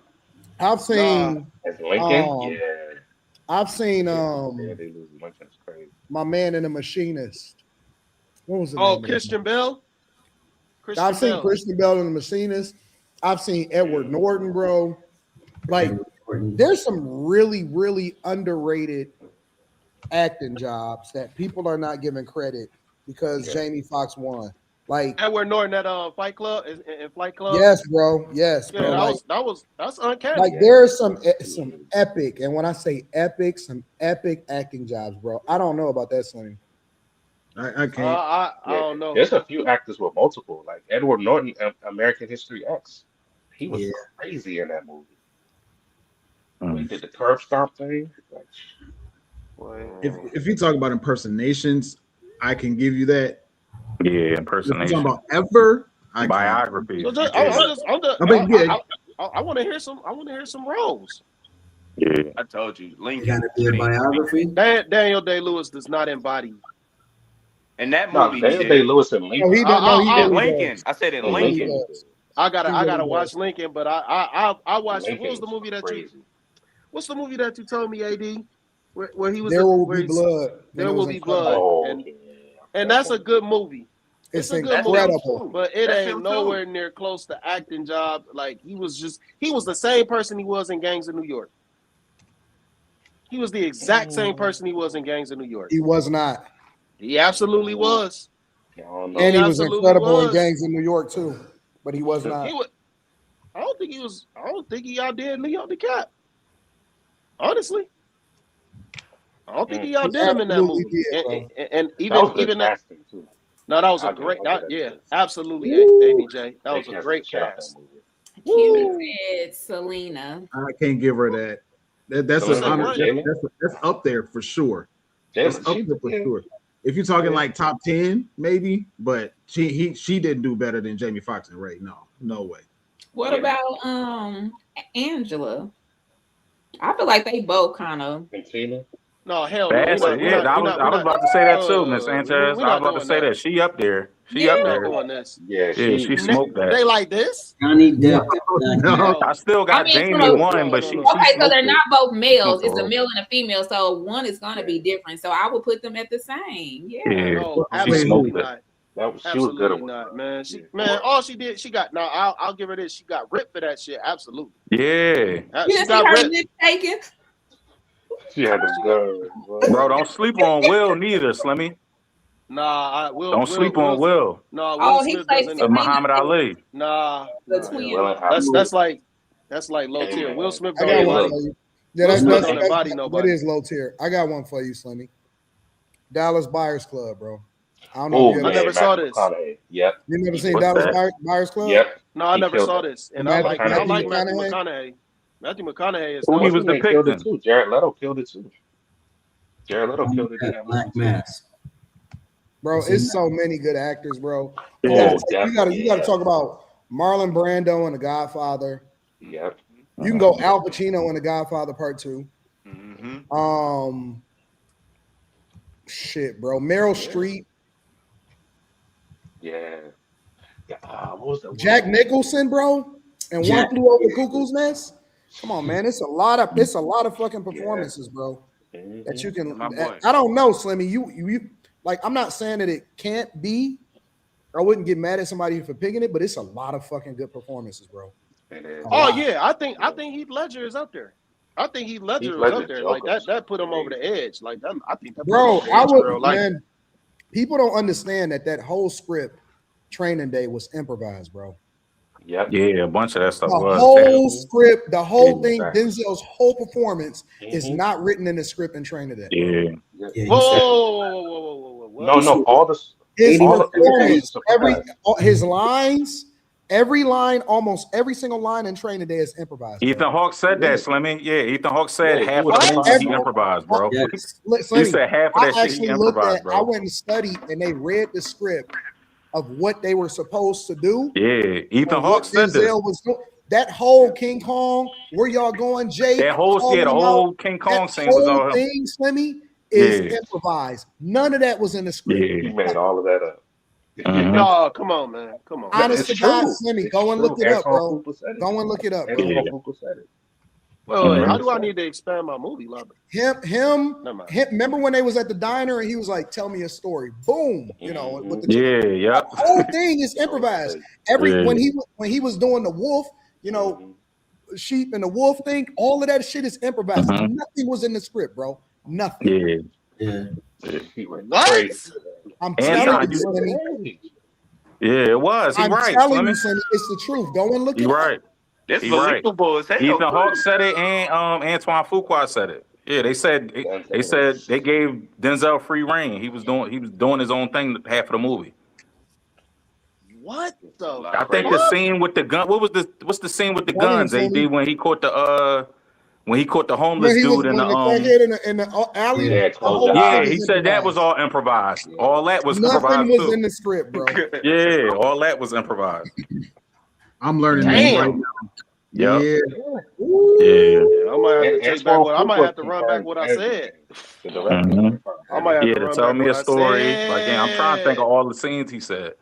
Yep. And think about it, Slimmy. Like, if you think about, like, Dr. Dre's performance was so bad, right? Yeah. In that movie. Like, he was horrible. Oh yeah. His role as a part of the crew. But think about it. Dr. Dre actually come from that life. Mm-hmm. He couldn't even accurately portray what that life was supposed to be as far as Compton being raised in the hood and all of that shit. Bro, most of the lines in that is improvised. All of the greatest things is improvised, bro. No, we're not gassing. They said y'all gassing. I actually looked at somebody. No, we're not gassing it, bro. If we gassing it, they gassing it because they said it. And they got a hold of the script and they read what the script was because they was comparing it we ain't against gassing it. what Antoine Fuqua was talking about, and Terry Crews. Terry Crews confirmed that whole scene that he was in, where they were, King Kong ain't got nothing on me. Terry Crews said it, right? And Ethan Hawke said it. Ethan Hawke said it. That's what I saw. I saw Ethan Hawke. And they read the script, and they said none of that. This was what the script was. None of what he was doing on there. All of that shit was improvised, bro. Yeah. Well, y'all know what this means, though, right? What? It's Denzel week. It's Denzel week. Yo, Slimmy, you know that also sparked Terry Crews' career. Terry Crews was just there. And they was like, yo, he said Antoine Fuqua pulled him out the crowd, like, yo, stand here and look mean. He got that, and then after that, he got Damon, and then he got like that sparked his movie career, him just being there at that set. Like he was saying it on Club Shay. Watch Club Shay. Watch his Club Shay interview. Yeah. He said, bro, because he had just got, he'd say he was real depressed. He got cut from the NFL. You know, Terry Crews played in the NFL. He was like a journeyman in the NFL. Yeah. Yeah, and he said he got out of shape, then he got back in shape, and he just like trying to get, back his mental health and all that, like trying to get his mind right. He said a friend of him called like, yo, Denzel shooting down here in the jungle, come down, pull up. He pulled up. He said, Antoine Fuqua, I was like, yo, we need people for this scene, come in this scene. He like, all right. He threw his beater on, did the scene, and then he said he saw Ice Cube later, and Ice Cube was like, yo, I got a role for you. And that was Damon from Friday After Next. Man, that's crazy, bro. Yeah, like that's yeah. Yep. Bro, that movie, damn, Training Day is legendary. Shit. And a bunch of shit. Leo got a couple great roles. I was thinking about his Django role was off the chain to me. 100%. And he cut his hair for real. He actually like that was crazy. Hold on, what role y'all talking about? Django. Oh yeah, he was. Oh yeah, he was like he was dedicated. Performance wise, that was real good. Yeah, they said in the reading he couldn't say the N-word. Yeah, and Samuel L. Jackson got on his ass. It's another Tuesday. Yeah. Anton, you still there? You probably eating. I'm here. Yo, listen. As great as Denzel did, he also fumbled the bag for him and a bunch of people with this. Because it was supposed to be a sequel. They wrote it as 2 parts. But at the time, this was 2004, Denzel said, I don't do sequels. So they made him die at the end. Like he forced him dying at the end. Just for him to do sequel. It didn't need to be but they could, you know how much money they'd have got for part 2? He was supposed to get away from the who he was running from, the Colombians? The Russians. Yeah, he was running from them. He was supposed to get away, and it was going to be a part 2. But he said, "I don't do sequels. Either let me beat him or let him kill me." So he got killed. But later on, look, he did what 3 parts of the Equalizer. Yeah. So they was like, "Yo, he left so much money on the table. If he'd have just agreed to the sequel, but he didn't agree to the sequel." Does Denzel have the best range to y'all? I see people in the comments. Characters are introduced to each other. Alonzo is clearly the one holding all the power and makes Jake earn his approval by demanding he tells him a story to entertain him. The script reads, "Where'd you do your probation? Van Nuys. Right, the Valley. No cute little anecdotes about riding underage smoking cities at the shopping mall?" Jake thinks, bingo, he's got it. There was this DUI stop. A DUI stop. Wow. Go on. But in the final version of the movie, this entire opening gets cut. We just start the story. Well, there was a DUI stop. A DUI stop. Wow, let me load up my guns. A DUI? Oh, shit. Now here we can see that Denzel has taken the plainer, a DUI stop, wow, go on, and turned it into a much bigger reaction, where he's taking the subtle essence of being sarcastic and disinterested and turning it up to be even more condescending with this aggressive smile. But by adding this clap of the guns, as he says, "Let me load up my guns," he's stealing all the limelight away from the co-star his character is belittling. He's dominating him. Then the script continues. "We were on the mid-watch. We, you and Debbie." "Debbie? The hell is Debbie?" "My training officer, Debbie Maxwell." "Your TO was female?" "Yes, sir." "She white, black, white."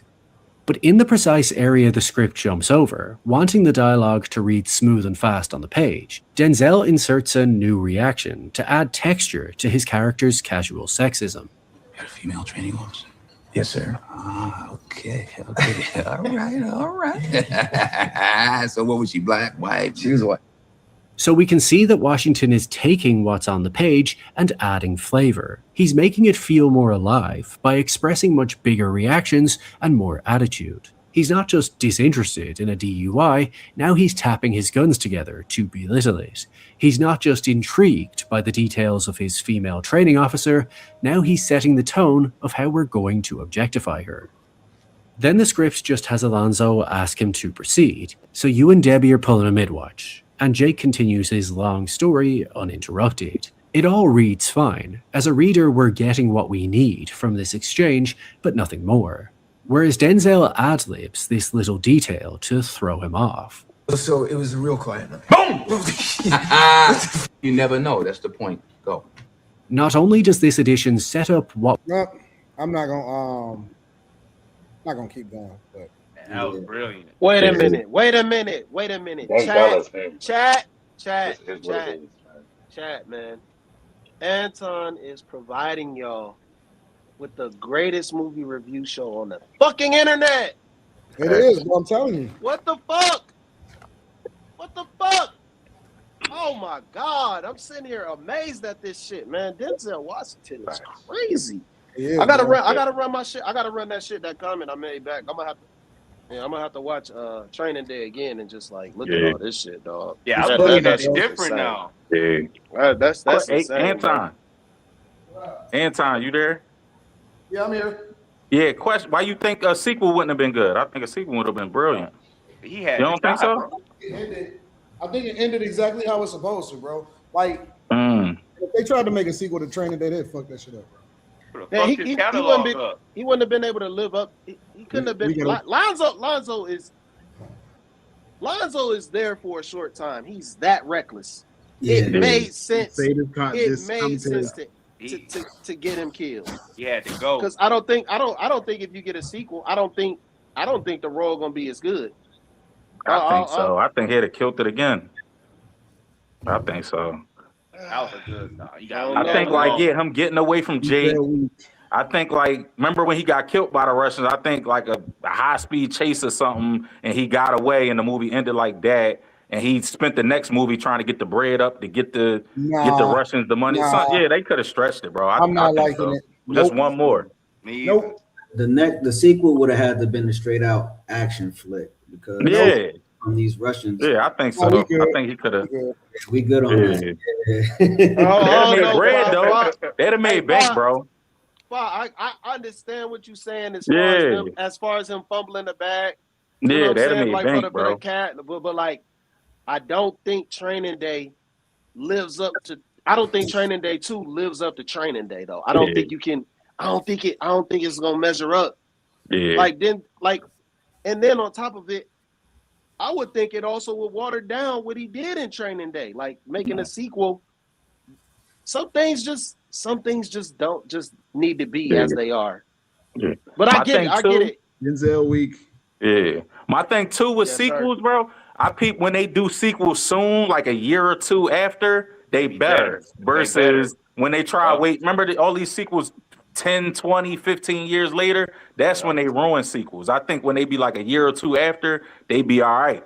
Like you gotta keep it fresh. You can't let it go a decade without being a new sequel. I'm gonna tell you why he did the sequel for Equalizer, bro. After the Equalizer 1, you was left wanting more, right? Mm-hmm. Like with Training Day, we got to see the complete story of Alonzo. Yeah. So that's why that's the only sequel that's in Denzel's catalog. Yeah.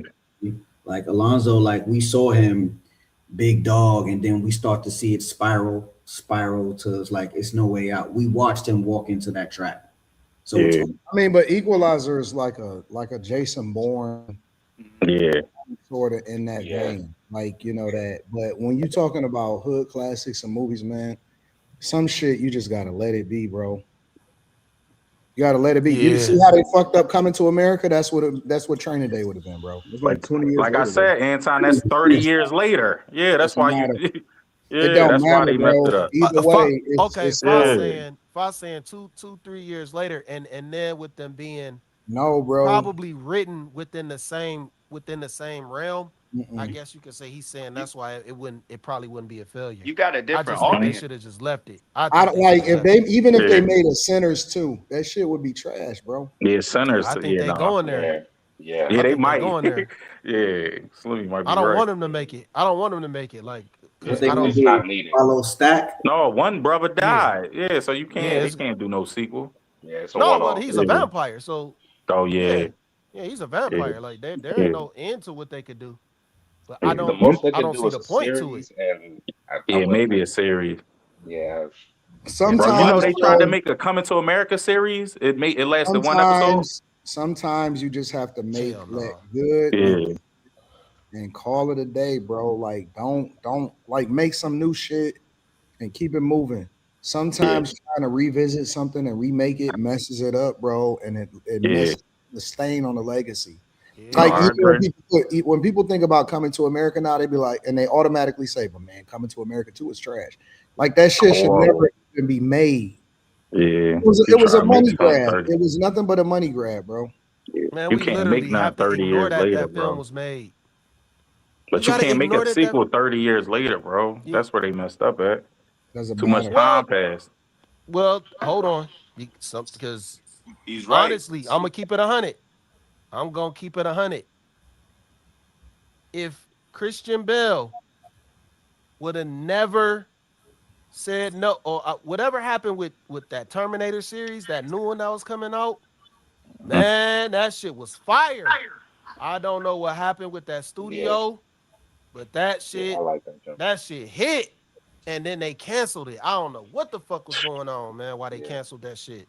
That shit was legit. I don't think 20 years later too, bro. Some movies just need to just be what they are, bro. Yeah, but Terminator is. No. I'm not saying Terminator. I said some movies. No, I'm talking about what I was saying. Like Terminator is different from what we're discussing almost because it already the most popular one was a sequel. You know what I'm saying? Yeah. Like Terminator 2 was bigger than actual Terminator, so it's a little different for that actual brand. So that's a little different. But that's supposed to be based on a true story too, a true cop Training Day. Yeah. Oh yeah. Terminator? Oh, okay. Hold on. No, my fault. Yeah, not Terminator. Yeah, Training Day. Skynet is here. Training Day. I know some Lonzos, nigga. Yeah, no, it's it's an actual dude. All of us know Alonzo, nigga. Rafael Perez or Rafael Perez. I Or think we that's may the not shot. know him, but we may know of him, or we may have ran into the nigga before. I Yeah. don't think it's not Alonzo. I don't think it's not Alonzo that ain't been out. Like in no city. Yeah. Every city got Alonzo, nigga. Facts. Nah, you know what, But Sonny? hey, What's the dude? What's the my bad guys. What's the dude from Django, the white German dude? His character Christoph. Yeah, in Christoph Waltz. his character in Notorious Bastards. Leonardo DiCaprio did an incredible Yeah. job. The Inglorious Bastards. I mentioned that, Inglorious Anton. Bastards. Leo, Hold on, say that again.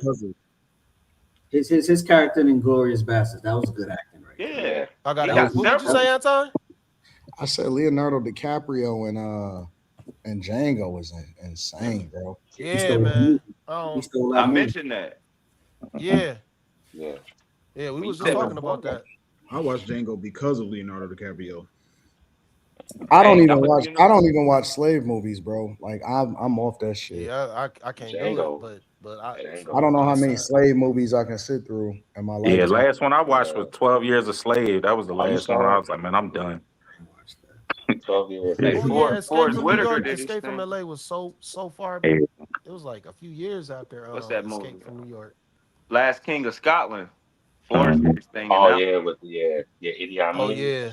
Facts. I was thinking though, Fa, when you said sequels, bro. What about when they give us the sequel with different actors? And it's like, come on, you can't switch this Come shit on, up. bro. Yeah, no, Like, yeah, they run. That's straight to DVD. They cook.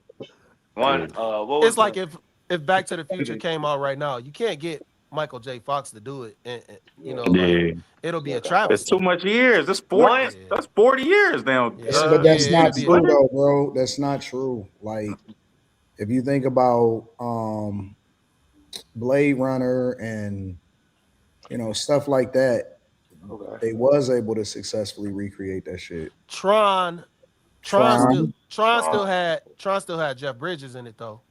Yeah, but that Bridges was just a small part of it though, bro.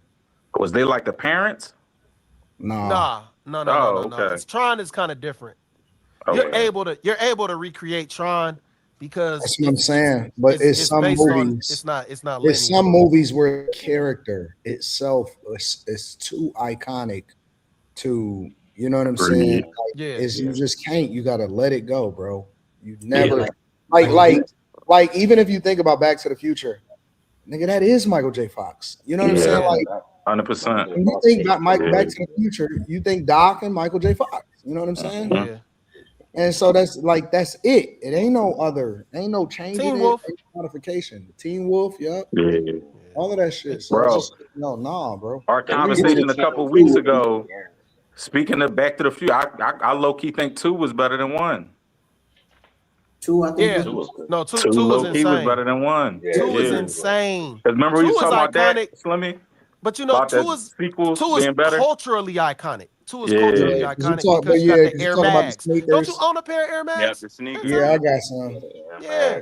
The Lord. Yeah, Air Oh, you Max. got you got them, Anton, the Back to the Future sneaks? Damn, for real? Yeah, my boy had them too. Them joints crazy. I paid a lot of money Everything for about everything Mm. about Back to the Future Part 2 a lot. is almost culturally iconic. You got the hoverboard, which people have tried to remake in life since that moment. Yeah. Now they got the little things that people turn on, them little they the fake hoverboards that we got like 5-6 years ago during the right before the pandemic. Everything about that shit, the microwave was just, it just blew up. Yeah. I think partly because of Back to the Future too, because people started relating it to getting your food immediately, even though that microwave was obviously different. You know what I'm saying? But like a lot of shit was just culturally boosted because of Back to the Future too. Like that shit was amazing, man. They smoked that. Air Max cost me an arm. And those are my most expensive sneakers that I've ever spent any money on. Damn, for real? Yeah, because like Most the originals, expensive? the originals is like $15K. Like to get the originals at when they first came out They were 15K when they first released. So if you didn't get them then, shit, they ran it up. And this is before. So this was before resellers became popular. So you know They cost came you out a with a bag. new pair in like 2010, 2011, 2012, some shit like that. Oh, so you I didn't think get? they Oh, re-released them never mind. 2015. That was the date of the movie. Like, remember when they went to the future? They got the non-lace ones came out, and then but it wasn't a lot of pairs. It was like 1,000 pairs, 1,200 pairs, or some shit like that. Yeah, those ones I'm talking they about. they did 89 pairs. Supposedly did 89 pairs in like 2016s, but those was like self-lacing. So that was the whole. You know what I'm saying? Yeah, that's what they was in the movie. Yeah. Yeah, they were self-lacing. So you know, those are the most expensive pairs I ever paid for in my life. Man, yeah, that's crazy. Wait, which ones did you get, AD? Yeah, you got the self-lacing? 11, the 10, 11, 12s. Oh. But I didn't get them when they came out. I got them, you know what I'm saying, later. Resale. Yeah. Okay. Yeah. Dang. Yeah, that's fire. That sounds crazy in person, man. Yeah. Yeah, they cost a lot of money. A lot of money. Would you ever put them on? Those are the only shoes that I would never wear, probably. Those 20,000. That ain't bad though. That ain't bad. But what it could have cost. No. Think about this. For what it is. Think. But that's Think still about a this. Think of how. Wait. Hold on. Think about how much resellers are doing right now. You might pay $700-800 more for a certain pair of shoes. Yeah. This was a shoe that originally came out at $15K, and he only paid $5,000 more than that. And I'm not saying it's not a lot of money. What I'm saying is he came out good for what resellers are doing now. They worth. Oh no, you sell them bitches now. Shit. Yeah, you can get but they a lot. But I pay like close to 20K with mine. Yeah. So he came out good. He came out good, man. Like that's actually really good. Bruh. It's motherfuckers right now that'll pay for some Red Octobers. Man, they might pay 10K for some Red Octobers, honestly. Yeah. What's that? Drake? Something Drake? No, Yay. Oh, the Yay. Oh, Yay. Oh, yeah. I heard October. Nike Yeezys. Nike Yeezys. The Red Octobers. The Red Octobers were like the probably the rarest ones. Yeah. Probably the rarest ones. They're not as much as the Max, but no, hell no. Yeah. No. But it's just people lose their mind when they think about that actual shoe. That Red October, man. That's on fire. Yeah. Let me see how much they're going for. The Red Octobers. Yeah, these Nike releases are crazy. I was looking at them. Yeah, they a lot. They ranging anywhere from 6 something to 9,000. Oh, okay. So 10K was a stretch. 9,000. Yeah. No, that's all right. It depends on the size and the condition too. You know what I'm saying? Oh yeah, they're gonna be astronomical in my size. I wouldn't. I can't even go for it. I would. All of the sizes. It depends on the size and the condition of them. You know what I'm saying? Also, you got to think about the box. You got to think about all of that shit. All of that junk matters when it comes to sneaker life. I have to get out of it. It's an expensive hobby, and it's not the same as a car. You know what I'm saying? Or a watch. Facts. You can't really wear it and enjoy it like you want to. You worried about creases and all kind of shit. So when I buy sneakers now, I buy them because I plan on rocking them. Even cars, watches, anything. I'm gonna drive that shit. I'm gonna wear that shit. Like I'm not preserving nothing. But I didn't want to keep doing the sneaker life because, you know, the preservation, all of that shit, hunting it down. When I went and got the mags, I actually had to go fly because I wasn't comfortable. You know what I'm saying? Just buying that shit alone. Like it was a dude that tried to sell me some Red Octobers, and you know, I determined that they was fake because the nigga didn't want to show them in person, and I'm like, get the fuck out of here. Yeah, I thought when you buy them kind of sneaks, they like fly to an authenticator and all that. They don't do that. I would wear the Red Octobers. The mags is the only thing I wouldn't wear. But then again, like I said, like you know, the niggas was acting sketchy, and I'm like, nah, man, I ain't fucking with that. Oh, I thought they had to send them to an authenticator. Once StockX had got busted that they was selling some fake joints. It kind of StockX was?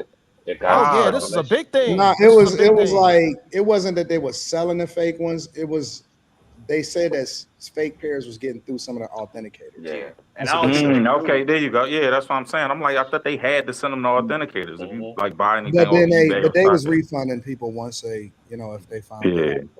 Oh, I didn't know they refunded. Okay, so that's my fault. I didn't know they refunded people. So How they never mind. bust them? I What it take that was back. like? Yeah, I guess like super sneakerheads would get them and then figure out that they was fake. I don't know. Well, Yeah. so yeah, it's probably super sneakerheads because they do a lot of it's a lot of videos online where they just show you the original sneaker and a lot of the parts of the original sneaker and how you could look at a shoe Looking at some and things. find out if it's fake or not. That shit It'd be was too something on the heavy, bro. heel or inside the shoe. It'd be like, bro, I'm Yeah. like, how you even notice that? We used to go to sneaker cons and all of that shit like that and negotiate and buy sneakers and all of that stuff. Last shoes I bought was like the first pair of not the first releases. I bought like some shattered backboards. I bought some Fear God shit like that. But for the most part, man, it's too much, bro. And then the competition and sneaker culture and man, you be spending thousands of dollars on that junk, bro. I'm like, nah, I'm good. Yeah, it got bad. Yeah, it got real watered down and bad. I knew once they stopped making dunks like the way that they used to make them, and they started making all them Jordans in the dunk colors. I knew it was over. They fucked the game up, man. The Jordan ones was always black, red, and white. And actually, I think they was just black and red. Keeping 100 with you. Somebody said it in the chat. They said either wear it and let them get messed up that way, or they're gonna fall apart in the box. That's true. If you preserve your junk too much, like if you just let it sit for years and decades, that shit will eventually fall start apart. Damn, for real? I didn't even know that. Yeah, I stopped wearing my one of my boys collects. Wear it one time outside. I stopped wearing my dunks. I stopped wearing these glow in the dark dunks. I got them over there. I showed them on here before. Man, it's so weird. I used to wear them all the time. Never had scuffs, nothing. I keep my shit A1. One day I just look in the box and the actual paint was cracking. I'm like, I ain't worn these shits in like 4 or 5 years. Yeah, how's the paint cracking? Now the one thing I will also say though is they glow in the dark. So it's probably the material that they made for the glow in the glow in the dark that's probably falling apart. But yeah, that shit hurt my soul. So I keep them all everywhere. It's some that I got here. It's some that's must haves. Like they're not necessarily rare, but they must have. Like these, I gotta keep the Grinch Kobe's. For sure, yes sir. Yeah, them Jones crazy. Oh my God. And then I have the undefeateds. Well, these are the All right, so hold on. I keep a lot of shoes here, bro. I like these. These are the other Kobe's that I love. Right here. Those fire. Ain't nothing like them Grinches, man. Them Grinches are sick. Yeah, and then I got Those these. sick. I love these Kobe's the most because it got a lot of nostalgia on these. So, like for example, if you look at the Grinches, if you look at the sole, it don't have no markings on the sole, whereas these have all kind of hints and markings on the sole. Jesus, man. You know what I'm saying? And then if you look in the inside, for example, this one in the inside, one of them got the Nike in the inside, and then the other one got the Mamba. Oh shit, what's this? So it got a lot of his awards and his accolades all through it. League MVP. Yeah.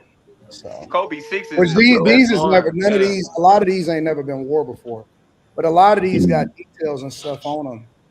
You know what I'm saying? Like if you look at the back of these, so the back of the Mamba's got the Kobe signature, right? Oh, that's crazy. I never. And then the back of these, this one got that, and then this one, the other one got that on it. So it's some sneakers that I pick up that I won't, you know what I'm saying, that I add to the collection because I'm kind of addicted, you know what I'm saying? But for the most part, you know what I'm saying, I try to but I wear these, like I wear my shit. I wear my stuff. But the mags is the ones that I can't wear, so Under no circumstance. Now I will sell them before if I think I'm gonna sell them. Yeah, go Because get a you bag just from 'em. sitting on 25, 30, 35,000, 25, whatever they call it, whatever it's worth. You're just sitting on that money, bro.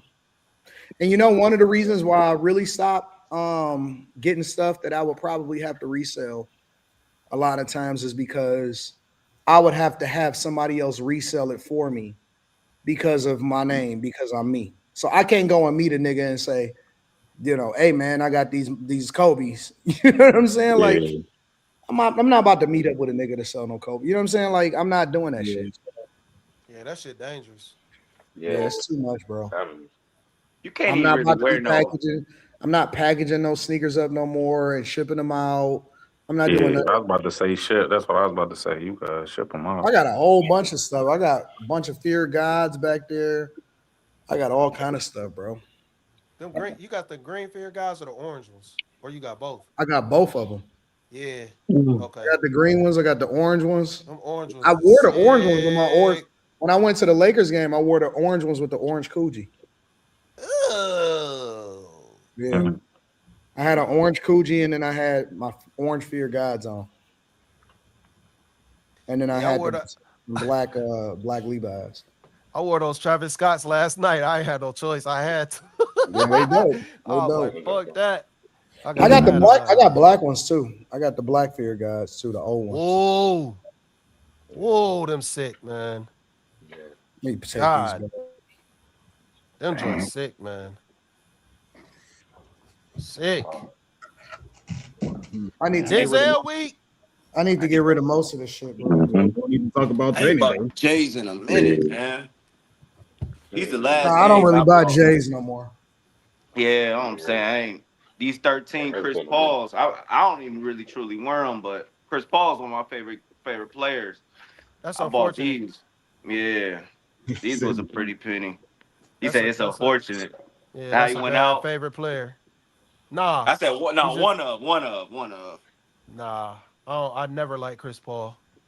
I never liked him. Since he punched Julius Hodge in the nuts, he's arguably the dirtiest player to ever play basketball. When you that short, you gotta be dirty, Slimmy. Everybody Nah, ain't hell tall no. like you, Slimmy.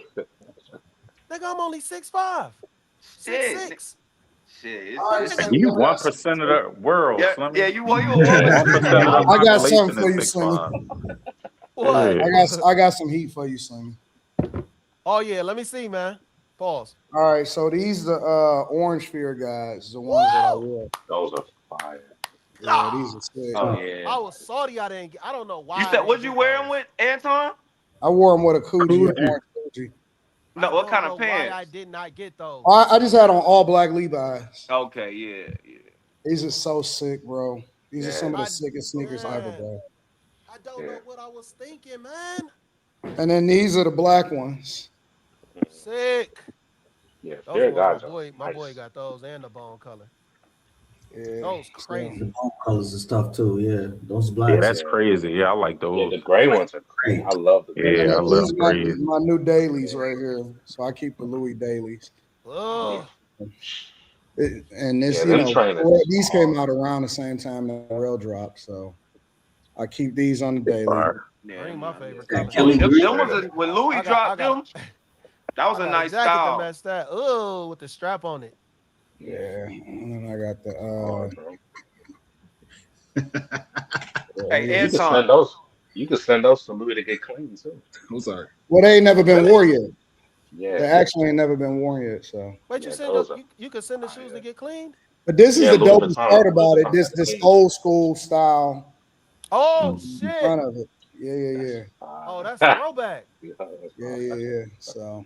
Yeah. I still pick up shit. I still Air collect bubble. stuff.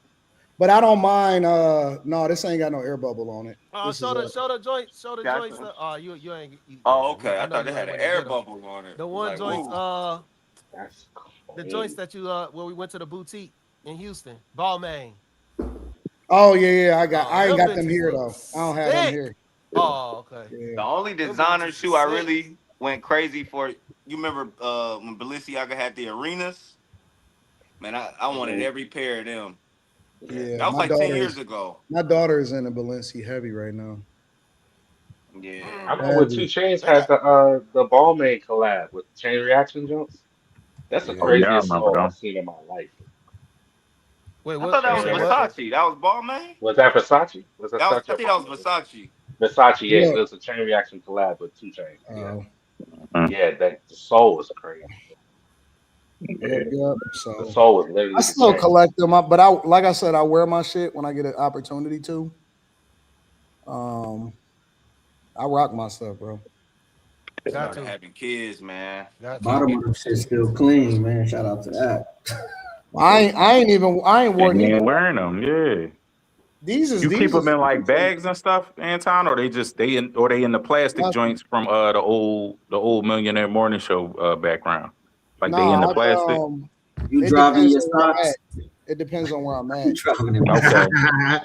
It depends on where I'm at. Like for Yeah. these that's here, these is just out. They out Mm. because I ain't had no room for them, so I had to. You got to start Keep them in the lining. box at least. Nah, I don't give a fuck like that. Yeah. I don't want them to get dusty in there. So Put baking soda in the box. I never heard of that. What that do? But yeah. I don't know. So let me tell you, he only 6'5". 0.17% of the population is 6'5". Talking about he only 6'5". No. But think about in comparison to the NBA though. like in 8.0001% of the population. And think about how many I'm the guys is average 6 height of foot. the NBA. That's what I'm saying. Yeah, I'm the just average height of the NBA. NBA. Them boys top. Man, Just but we was talking about population. basketball though. You 0.1%, bro. And Yeah, out of the earth, out of 350 million in the U.S. Yeah, but out of the what 300 players in the NBA, I'm below. Yeah, sure. I'm like average. Yeah, I'm you the average. average height, so I'm like that don't mean nothing as far as like the NBA go. Shit, all them motherfuckers tall. all right, y'all. We about to get out of here. Any final thoughts? Denzel week. I'm with it. I guess we know y'all thoughts on training days. So You can pick them. Speaking of Denzel, you think? Yeah, we ain't talk about Malcolm X. Yeah, you think he was? We'll get there next we week. talking about bio. Yeah, we talking about We'll get there next biopics. week. No, Denzel is not as good. No, Anton. Nah, I know you're not about to leave. It's 6 minutes, dog. Oh, I wasn't even thinking about it. You know me. I'm about to. Oh, true. What's his 6 minutes? It's his birthday. Midnight. Oh yeah. Oh no, yeah, we got. I'm about to get off. Oh, you about to, well, we know what that means. Hey, you trying to be with us in 6 minutes, dog? You know what that means. Happy birthday, big dog. Happy birthday, bro. So Slimmy is Ike and Sanchez is Tina. No, I was Ray. I was Ray. I had the glasses on. He had the glasses. Lamb My and bad, go bro. do carry syphilis. I don't know what that mean universally. Matthew says stop selling out 2 times. Construct Icon says Sanchez can't unsee. You out of that wig though. I don't understand what that means, but I got you. Ike Slimmy for real says Construct Icon. Eric Harris says in Ray defense he didn't see what drugs was doing to other people. He knew what it did to himself. Damn. That's a good one. That's a good one. See nothing. Ken says Joker 2 should have never existed. That's true. I still never saw that. I haven't either. Only just commentary says y'all know Leonardo stabbed his own hand in Django. Yep, I do know. Yep. That's crazy. That's crazy. He did. He just kept rolling. He kept rolling with it. He actually That's wild. Like when he rubbed her face with his hand, that was his actual. Yeah, that was his real. That was his real blood. That's kind of dangerous. Wow. That's Yeah, kind of that's dangerous. wild. Yeah, that's wild, bro. All right, y'all. I love y'all. I appreciate y'all. We out. Hey, Peace. happy birthday to my bro. dog. Happy birthday. Thank you, bro. We out. No problem.